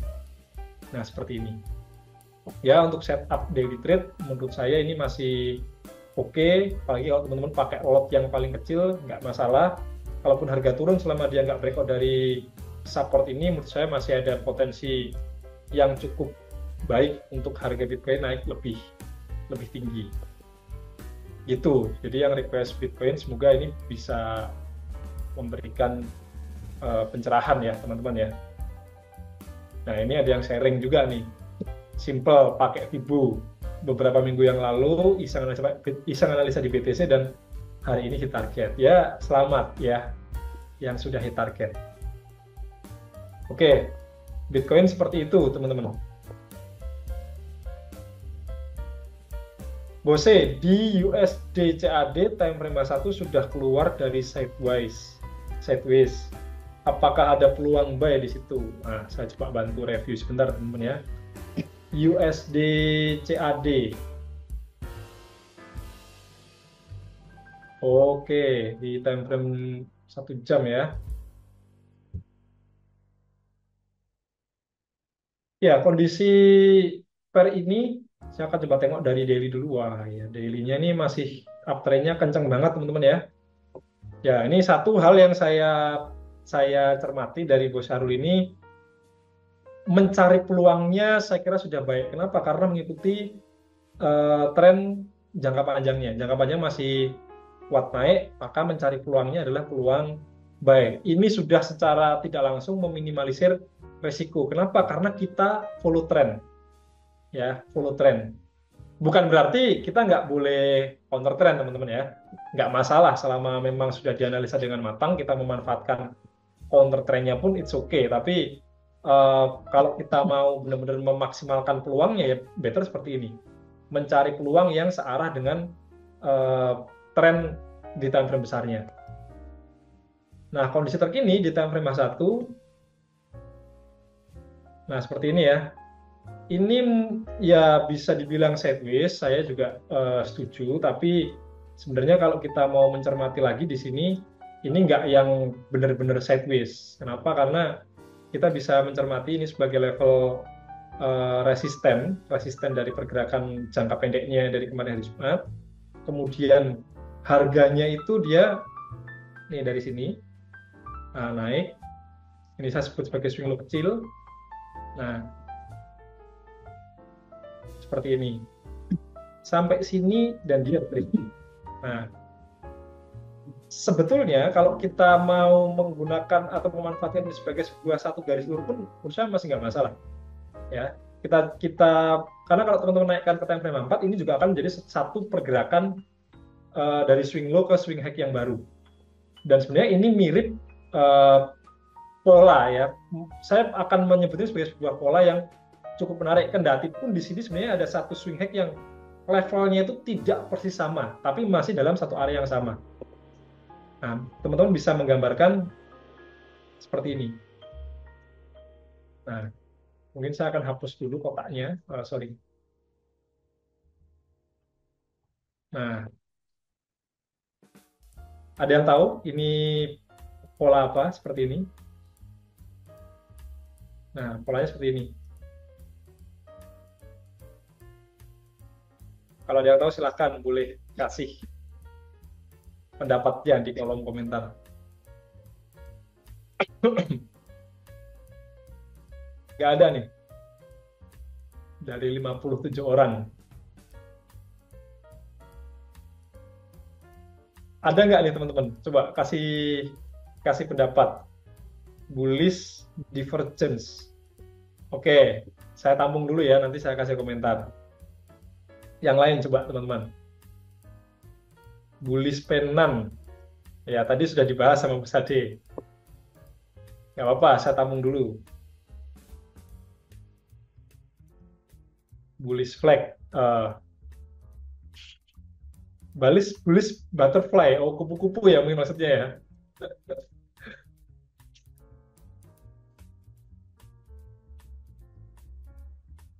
Nah, ini ada yang menyebut S. S ini artinya apa nih? S kalau bahasa Inggris hati-hati nih. Jangan ASS. Tapi ASC. ASC maksudnya ya. Kalau S itu beda lagi artinya ya. Ada-ada aja ini, Bos Abdul Tahir nih. Nanti malah keceplosan saya terusan ya S sama, bahaya nanti. Oke. Oh, salah ngetik. Ya, nggak masalah. Ini sambil bercanda agak santai dikit ya, biar nggak terlalu tegang. Oke, satu. Divergence. Ini penting sekali teman-teman mengetahui bahwa yang namanya divergence itu selalu ada indikator yang menyertai. Jadi nggak cuman chart aja. Ya, nggak cuman chart aja. Ya. Harus ada indikatornya, mau pakai MACD, mau pakai RSI, stokastik, tapi harus ada indikatornya. Jadi kalau seperti ini, saya tidak menampilkan indikator apapun, maka sudah pasti bukan divergence. Ya, sudah pasti bukan divergence. Jadi jawabannya jelas salah. Kemudian bullish pennant. Ya, pennant itu identik dengan seperti ini pergerakannya. Ya, jadi ada segitiga yang bisa dibilang hampir sama sisi ya. Mengerucutnya tuh hampir sama sisi. Nah, seperti ini. Ya. Kemudian butterfly, kalau butterfly itu kupu-kupu kalau nggak salah ya, seperti ini ya. Nah, kayak gini. Nah, nanti kayak gini. Nah, kalau nggak salah seperti itu, saya juga nggak terlalu hafal. Ada butterfly, ada apa? Crab ya, crab, ada bat, macam-macam, banyak banget sih, banyak banget. Ya, mungkin teman-teman yang pernah belajar apa? Shark. Oh ya, shark. Shark, bisa. Ada shark, ada hiu, ya macam-macam, banyak banget. Dan saya kira ada yang mempelajari ini karena di luar sana ada yang memang melakukan riset lebih cenderung ke apa, harmonik segala macam ya. Benar-benar diukur Fibonacci-nya tuh kena nggak di level berapa, itu ada rule-nya juga.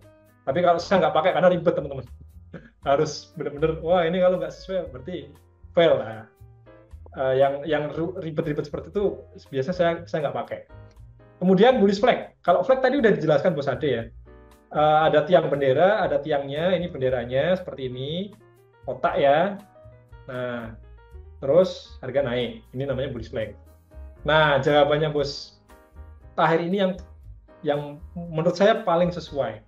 Jadi gambar ini adalah gambar dari ascending triangle. Ya, ketika apa? Ketika pergerakan supportnya ini dia semakin tinggi, ya, sedangkan resistennya terjaga di level yang sama. Dan kalau ini di break seperti ini, apalagi dengan candle yang tebal seperti ini memang mengindikasikan bahwa harga masih kuat untuk lanjut naik.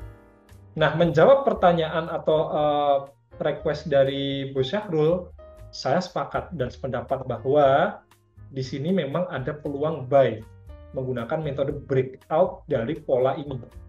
Nah, settingannya seperti apa? Kita bisa membuat satu setup dari pergerakan sekarang ini, nah seperti ini. Ya, kita bisa menggunakan level SL itu di swing low terakhirnya atau di swing low yang ini. ya dari awal pola itu terbentuk. Ya level TP-nya 1:1 aja. Ya, atau mau pakai Fibonacci pun nggak masalah. Ya, kita bisa ukur dari pergerakan swing high ke swing low terakhirnya, misalkan seperti ini. Nah, 1:1 ini pas teman-teman. Kalau teman-teman ambil SL yang di sini, ya ini SL, TP di sini ini pas, kena level 2618 Fibonacci. Ya, kalau nggak ya pakai ini, pakai yang, nah ini di gambar besar ini, pakai yang ini nggak masalah. Ya, pakai yang ini, pakai swing low yang terakhir.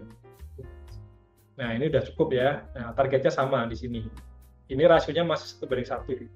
Ini peluang yang bagus untuk diambil. Jadi malam ini ada tadi di awal USD CHF, sekarang di US. Iya, tadi bener ya USD CHF ya tadi ya.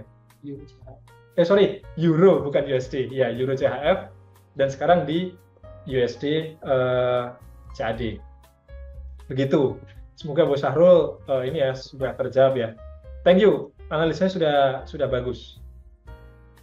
Jadi selain keluar dari sideways-nya, di sini saya menjumpai ada pola yang memang mengindikasikan bahwa harga kuat naik dan selaras dengan pergerakan dari tren di time frame besarnya.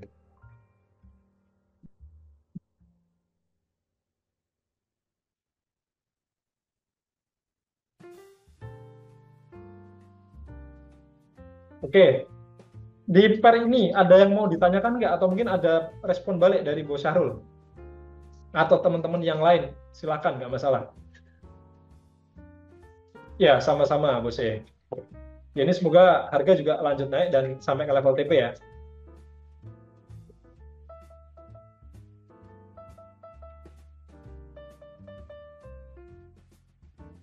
Kalau nggak ada, berhubung sudah jam 9 juga, saya senang sekali dengan sharing teman-teman semua malam hari ini.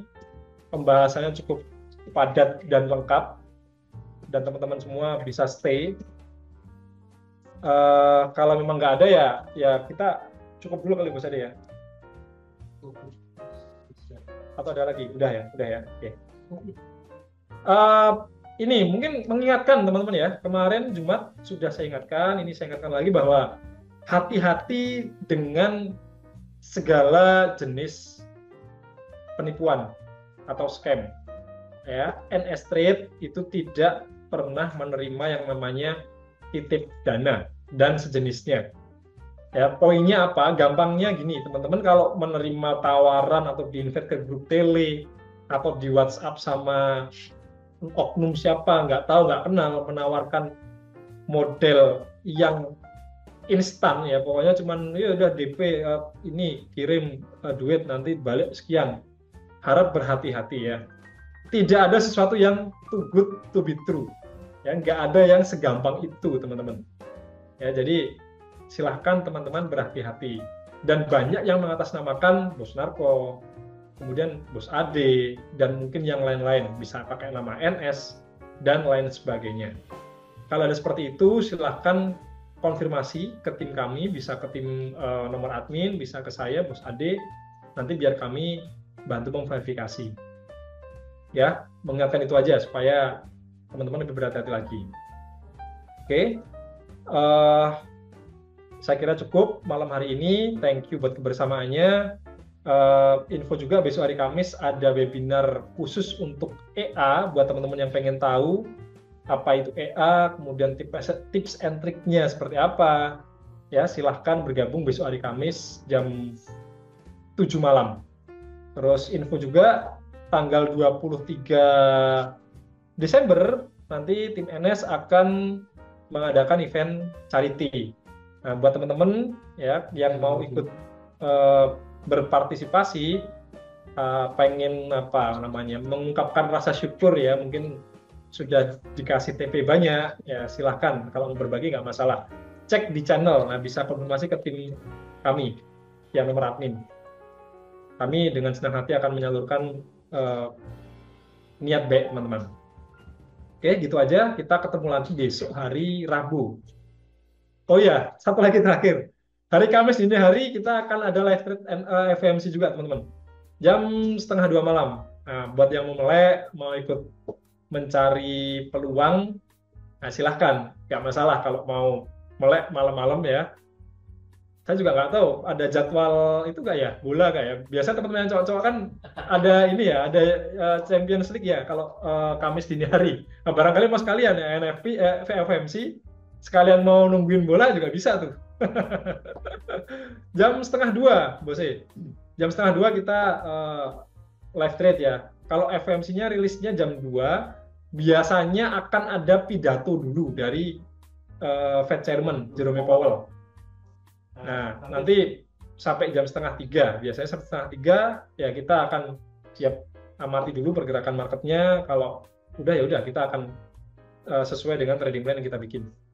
Gitu. Ya bukan tidak mungkin kita mulai jam 1, tergantung teman-teman nanti ada yang mau request untuk bahas fundamental atau enggak. Kalau memang ada yang request seperti itu ya bisa kita mulai lebih awal. Mungkin 15 menit lebih awal atau setengah jam lebih awal nggak masalah.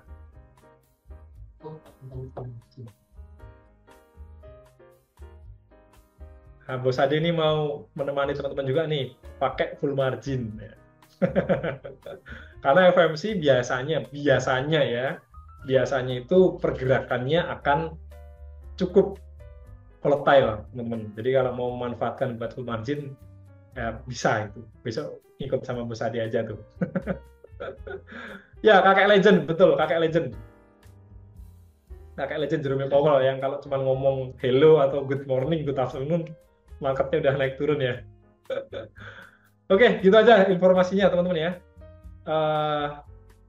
Mohon maaf kalau kami berdua ada salah ucap, salah kata, silahkan diambil yang positif. Semoga bisa memperkaya ilmu teman-teman, wawasan teman-teman dalam mengarungi trading. Kita ketemu lagi besok hari Rabu. NS Trade, konsisten, anytime, anywhere. See you teman-teman. Thank you Mas Anton, thank you teman-teman semua. See you untuk next live trade ya. Yeah. Sama yang mau partisipasi nggak cuma sebagai donatur, misalkan Pak Syariha mau ikut bantu acara donasinya juga boleh ya, sekitar Solo kita kumpul bareng di daerah Kartosuro ya.